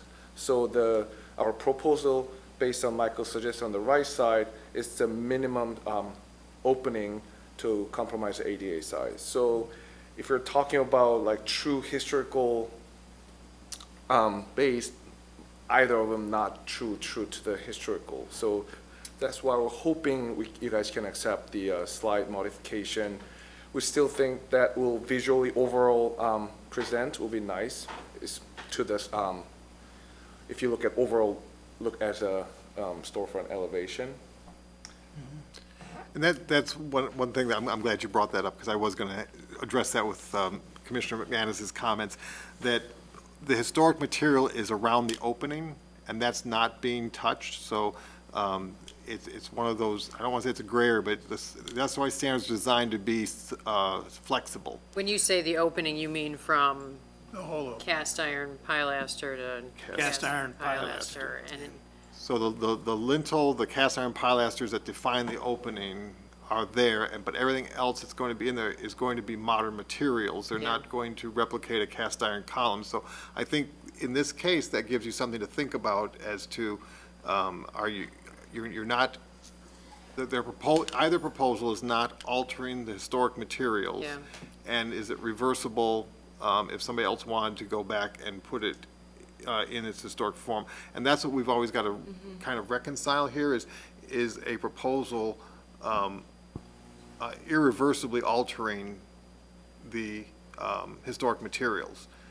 And in this case, there are no materials between that whole opening. So I think while it doesn't always work in every case that we look at storefronts, in this case, that's something that you have a little more flexibility if you feel strongly one way or the other. and it could be a visual improvement to center it. In my particular case, as long as we maintain the structural and the prismatic glasses that are original there, I think the centering over the upper window makes more sense as far as how it comes down. What we're trying, doing it the other way, we're recreating something that's been gone for a long time, and that even I think the casual eye will look at, say, That was kind of our feelings on it, Yeah. and why we so strongly wanted to go for the centered image, because, and when we purchased the building too, and we put together our budget, we actually didn't allow for any investment in the storefront, but after being here and spending more time in the community, we feel strongly that we want to do something to really improve the appearance, and we feel that, it's honoring kind of what was, but making it, to your point, aesthetically pleasing to the average person's eye. And it is kind of confusing when you look at what it was. If I may, architecture is a paradox. We look at elevations, we agonize over them, we come up with, and full knowledge that the street presence and user never sees it in that perspective. Sure. Okay? No one walking down the street is going to be looking at the first and second story elevation to make sure they line up. And so it's an architectural, speaking as one, it's an architectural contrivance. And I would argue that given that you really won't appreciate that much, I would certainly argue that for historical, since we have documentation of historically what's there, now I'm going to speak out of both sides of my mouth, saying I definitely like the new version better. As an architect, it lines up. But perception-wise, it's not going to be appreciated, and it is a departure from the historic situation and elevation when the building was built. Just saying. If I may, Anthony here, nice to meet everyone again. God bless you all for being here late and dealing with all this.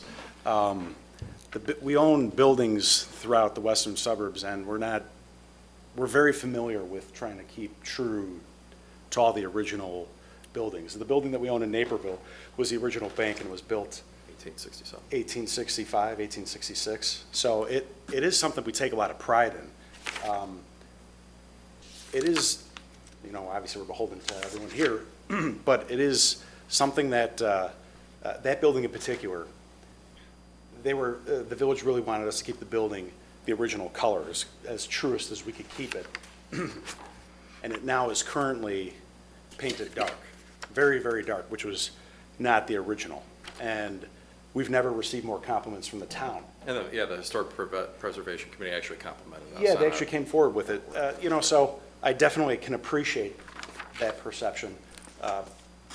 But I would actually argue that it is actually something that everyone would notice, even the layman would understand that that's a more beautiful. From the other side of the street. Oh, yeah. It was about the only place, because driving by on see State it. Street, You could, I you don't could see believe it. it. No. Well, the other side of the street, certainly what's there someone. Well, currently- that's the only place you're gonna get the perspective Yeah, the necessary current- But to what's currently there appreciate is it. really, Yeah, the current Nice. status of the building is like Right. close to deplorable. So this would be a vast improvement. And not only, Well, either one would, there's no doubt about that. Yeah. sure, true.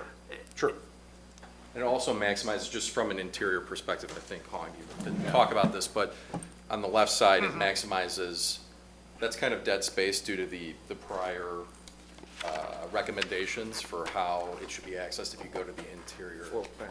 We'd have Floor to plan. see the floor Yeah, there you plans. go. Okay, that's one. Do you have the other one too, Michael? So this space to the left, it's minimizing, that's kind of dead space that you can't really utilize. That's in where any that prism way. glass would be.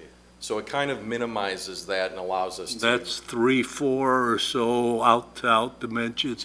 What was the other one?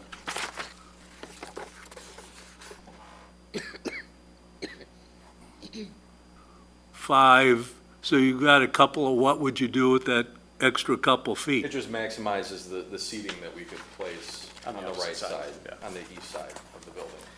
So it's a little interior function as well, is why that, A little bit more air, roomy feeling, people who are waiting there, more lights coming to the waiting spaces. And then let the desk space be desk space, minimize the desk space as much as possible to maximize their business. I'm sorry, what type of business are you putting in there? Did you tell us? we operate luxury hair salons. Okay. So we're in Hinsdale, Naperville, Wheaton, Elmhurst, Chicago, and the Gold Coast, Naples, Florida, and this is our latest addition.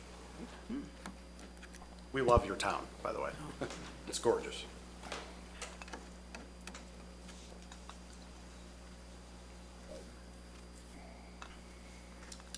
I personally prefer the centered one myself because I think aesthetically that's better and it does give you guys some more room, just to differ with George a little bit.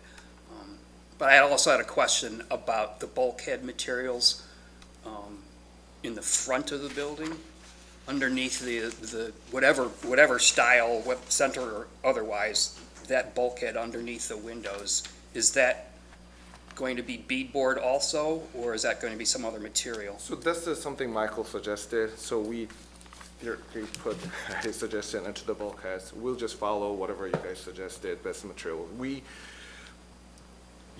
really want the historical look and the material back as much as possible. So we'll follow whatever the requirements that you guys are requiring for the material is.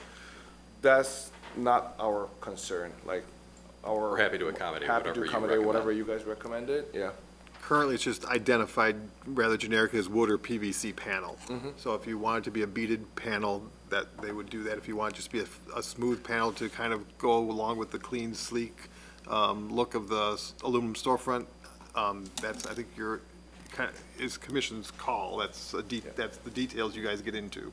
Yeah, and I think I think that's kind of like going to the beaded board is almost a false historicism, if you will. You could almost look at it that way, because I tend to agree with, I agree with Michael in that what we're salvaging is the outside and the opening itself, and I think that as long as you probably, I don't know where the transom height came from, whether it's just a 9-foot door or an 8-foot door, was it? 9-foot door. 9-foot door, yeah. But I mean, you could even look at where the transom was at because it's available on the side. Sure. And kind of match that, and then go from there. What kind of, so the materials themselves, you'll do an aluminum storefront, but are you looking at a color right now, or is it going to be black? I mean, it could, if it's your preference, it could match the upper just to make it more seamless looking, if that's Yeah, I preferable think, to the yeah. I, from the historic photographs, it's not a, Sure. We're in the salon business. We like everything to be black and white. Yeah. But we understand, I mean, Yeah. to make it look. yeah, and I best. think following the material from above would be the best. It's a dark It'll probably be a color. bronze. Dark bronze It's a color. Darker bronze. Yeah. Yeah, it's not dark bronze, because dark bronze is really black almost, so.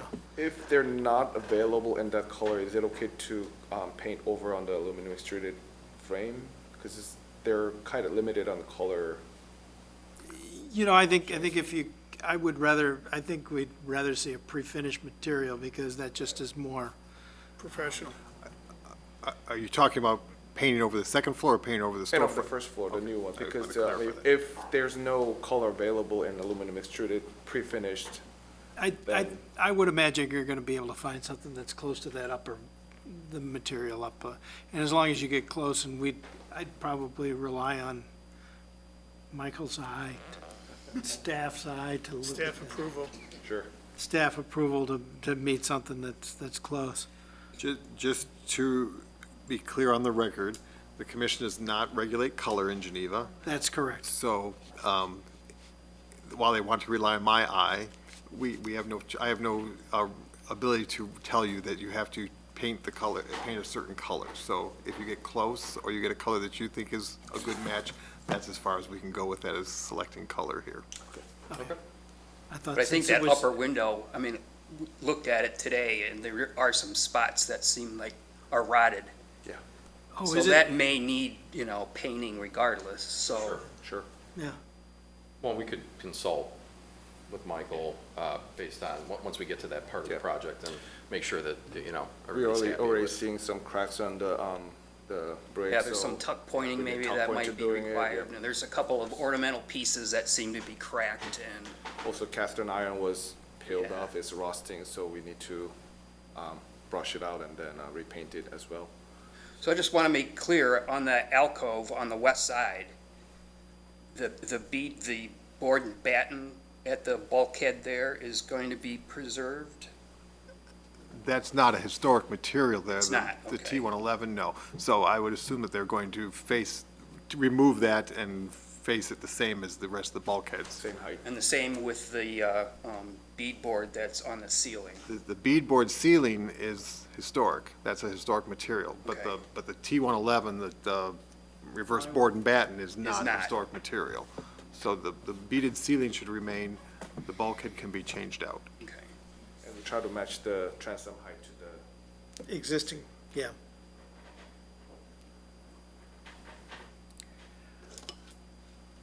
Well, I don't know what the commission's feeling. George, you seem to be going both ways with things on that? No, I You think that it should match? should, I mean, we're not in the job of, I don't think, amending what was built historically in a preservation situation. I agree that it's a better elevation, no doubt about that. Architecturally, I think it is I can see that's more usable, but that's not our job. Our job is to preserve historic situations as much as possible. And that does alter as bad as that elevation is, and that we love to fix it, it's not my job here to improve upon it. It's a simple situation. That's my feeling. Okay. I think I would agree with that if those two central pilasters were still there. But Well, since it's the they're whole not, image and character, it's the elevation itself. The elements are much larger than just the pilasters. And secondly, again, the perception of it, on drawings, you notice it's much more noticeable than it would be in a street situation. But, but I just, I'm a little reluctant. We do a lot of residential, and, we're trying to preserve the opening in one place and whatever. This is an elevation in a much more prominent location. But at the same time, the original elevation is long gone. It's Well, been I'd love modified to, multiple yeah. times, and so, I think giving it a more modern look that's gonna be more centered, rather than trying to reverse back time to a place where it hasn't been in a long time. Well, then that's a deeper discussion about our role in historic preservation then, and I don't think it's probably the time right now for that. But I don't feel that I could take the liberties to amend situations that are present.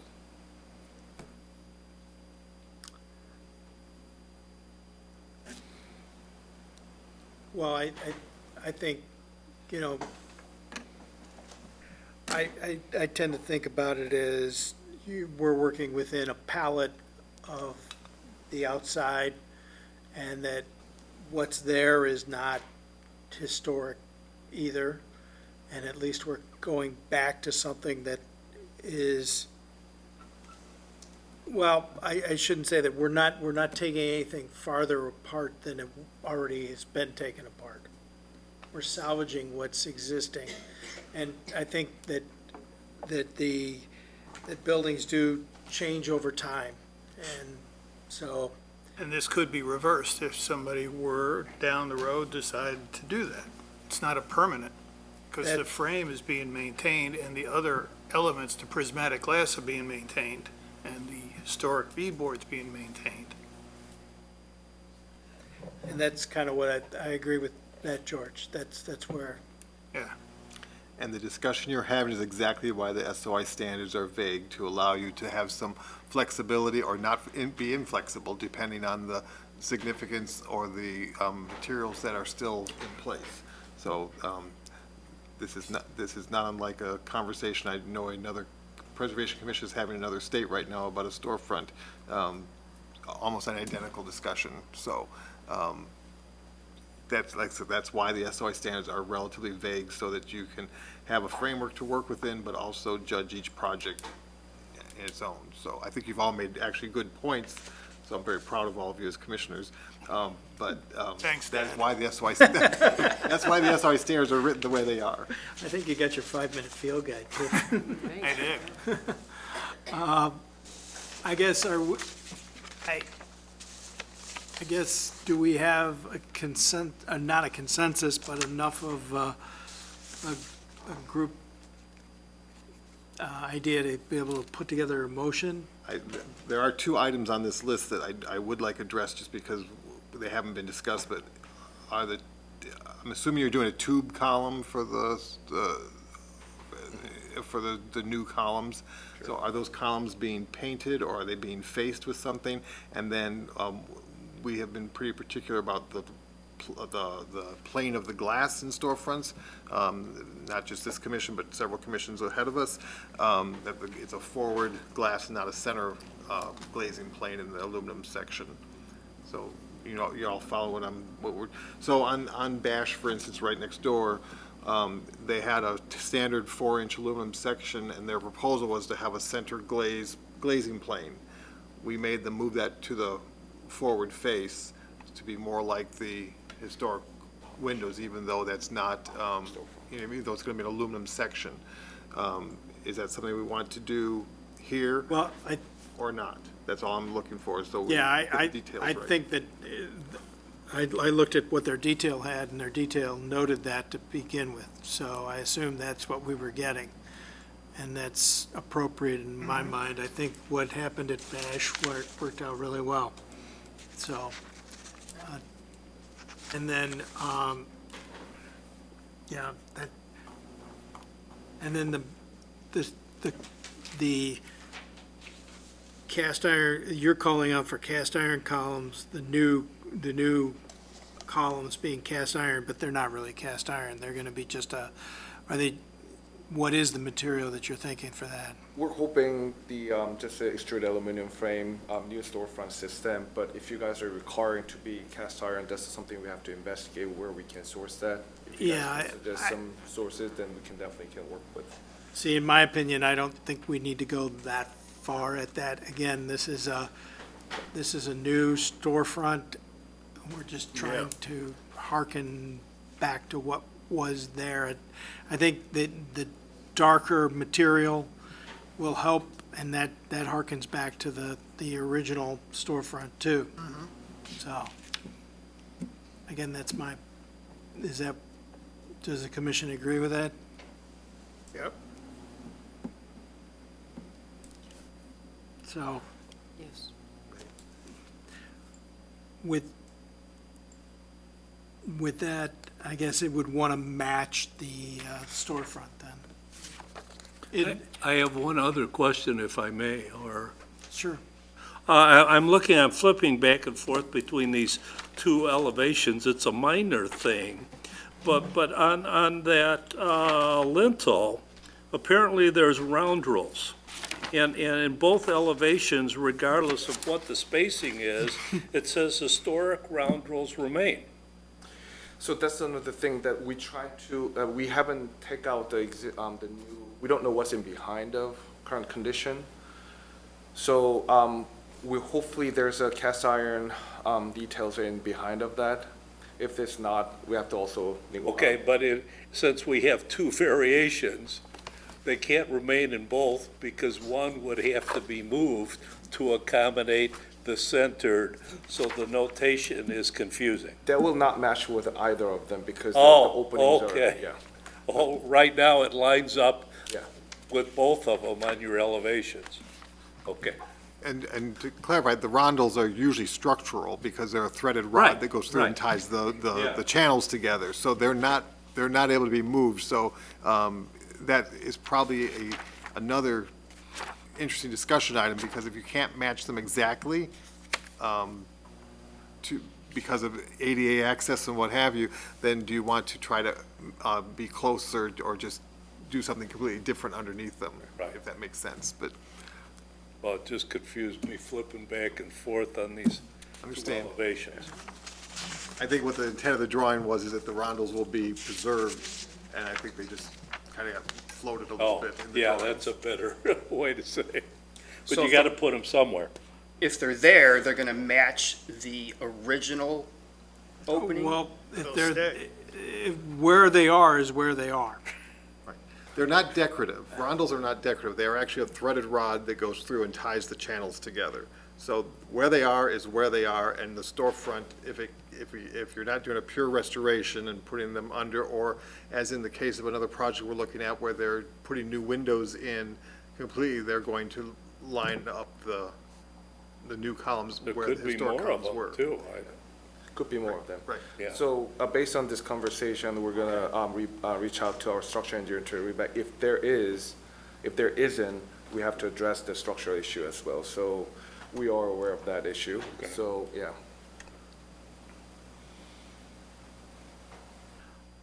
Okay, so when we have a motion, we want to make sure we capture what's the commission's thoughts on the lower, the bulkhead detail. In my opinion, the bulkhead, I don't think it should try to match the historic version of it. I think it's just a matter of, It's long gone. yeah, There is no historic bulkhead there anymore, so, but it should mimic a style.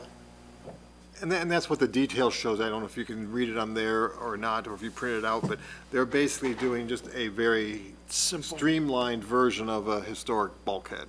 Yeah. is what's being proposed. It's basically a recessed flat panel with a simple one-by trim around it. So it's, again, it's evoking the idea of a historic bulkhead, but not trying to mimic it or try to detail it in the same fashion.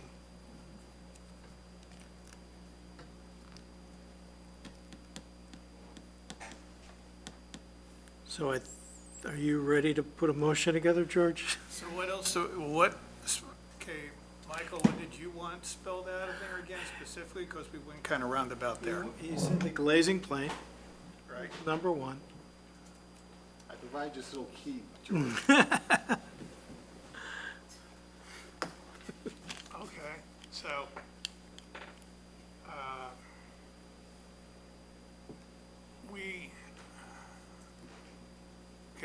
we accept the proposal with the entry portal aligned, centered with the upper window, with the addition of the glazing as noted. Okay, more? Forward. Forward, glazing forward. And did you want to put the bulkhead in there too? And bulkhead detail as noted, with also the caveat of the retention of the historic prismatic glass and overhead beadboard. Anything else, Hefe? I'll second that.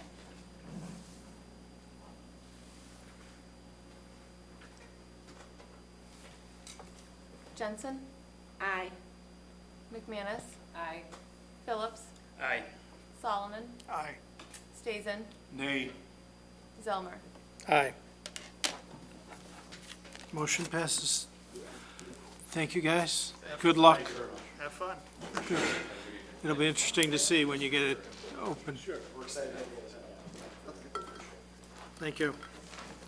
Okay, next, we have the secretary's report. Thank you, Chairman Zelmer. I just want to report that I did attend the Landmarks Illinois Suburban Preservation Alliance on Saturday in Maywood. It was a interesting meeting, only because there were several technical difficulties, but it was still a good session. I appreciate Landmarks Illinois for sponsoring that. If any of you are able to attend any of the quarterly meetings, I think it's a good chance to meet other preservationists and other commissioners and see what they're doing, how other towns do things. It was in an incredible facility. I'm going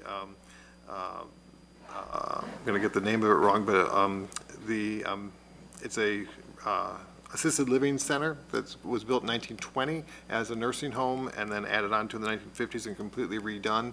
And it was a really incredible space. And then we had a brief discussion on certified local government and our interaction with the State Preservation Office. So that was informative and interesting as well. I promised you that I would start telling you what I do in the interim of these meetings. So since we last met, I have approved 30 permits on behalf of the commission. That's 9 roofs, 2 fences, 1 patio, 1 basement window replacement, 6 signs, and 1 parking lot improvement. Working closely with economic development on 1 case for a major redevelopment in the downtown area. And prepared 1 case for the city council. If you're not, I'm assuming you all followed that, but the city council did uphold the commission's denial of the demolition permit for 4 East State Street. I've handled about 75 phone inquiries since our last meeting and have had 3 on-site meetings to confer with potential projects in the historic district. I currently also have a backlog of about 18 permits that I'm trying to get out this week yet. So there's a lot that goes on between the meetings, so hopefully that gives you an idea that I'm doing the work of the commission that's permitted under the administrative review.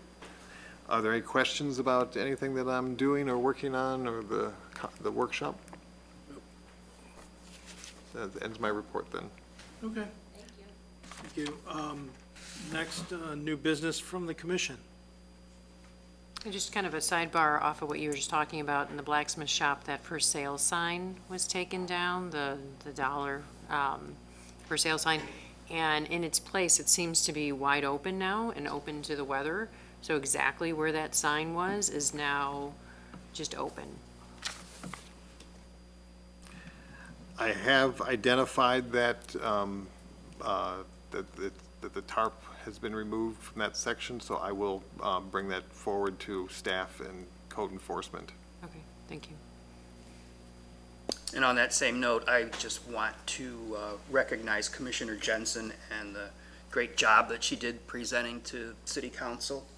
And I agree. I've gotten many comments from people outside of the commission about how great a job she did. And she did obviously do a good job because it was a unanimous upholding of our decision, so.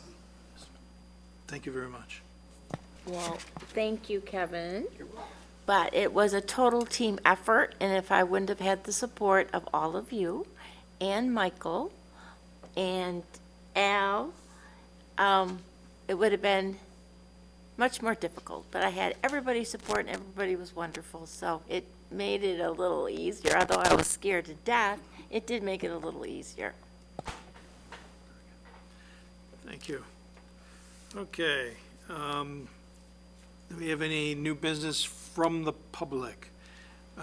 When recognized by the chair, proceed to the podium, state your name for the record, and provide your public contact comments.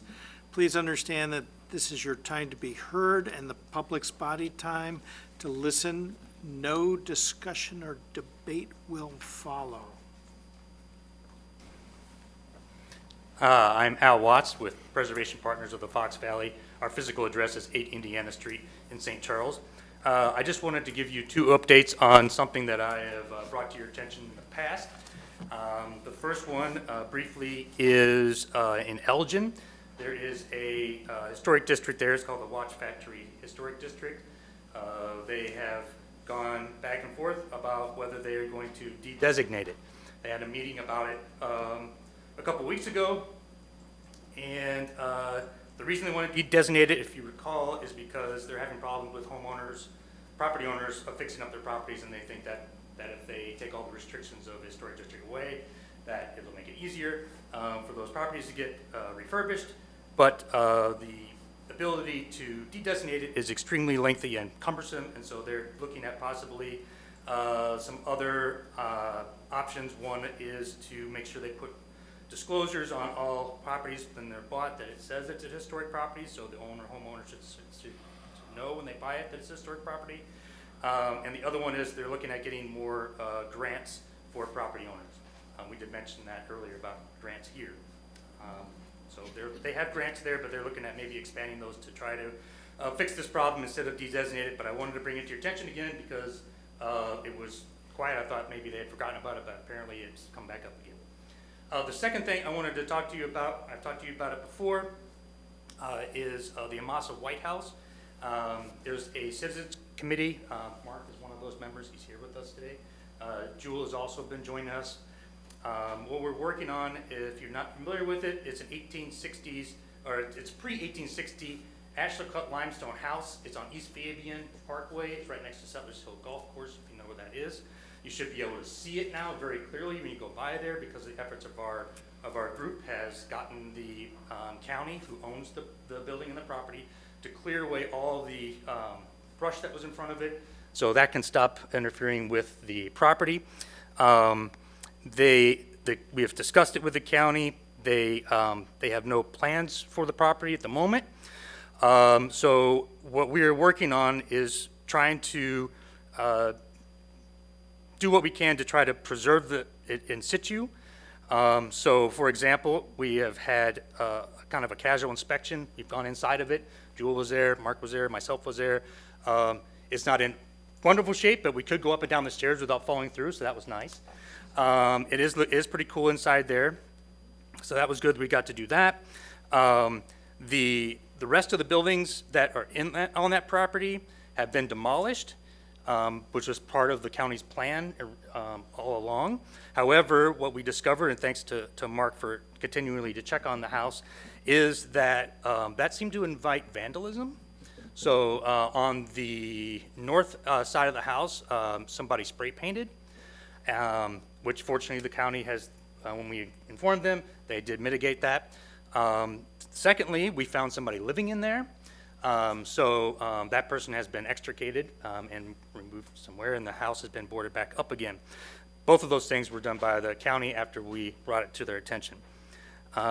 They are aware of this problem, and the last thing I heard was their intent is to put a fence around it to try to protect the property. Ultimately, the situation with that building is that the county has no plans for that property in probably at least the next 10 years. At least that's what the board president has told us. So what we want to do is try to do whatever we can to keep it from getting worse, deteriorating worse, before we can figure out what the next step is for preservation. It is in the city, it is in the purview of the Geneva Historic, or not in the Historic, it's in the Geneva, City of Geneva. It is listed on your, I think it was 2008 plan, I believe, of a property that could be considered for historic property designation. So I think that's, and if you want to know any more about it, there are some pictures on our Facebook page. Quick plug, at Preservation Partners, facebook.com, Preservation Partners. So check that out. Cool. Thank you. Thank you. With that, nothing else from the public. I would, can I get a motion to adjourn? Second. All in favor? Aye. Anyone opposed? No. We're adjourned.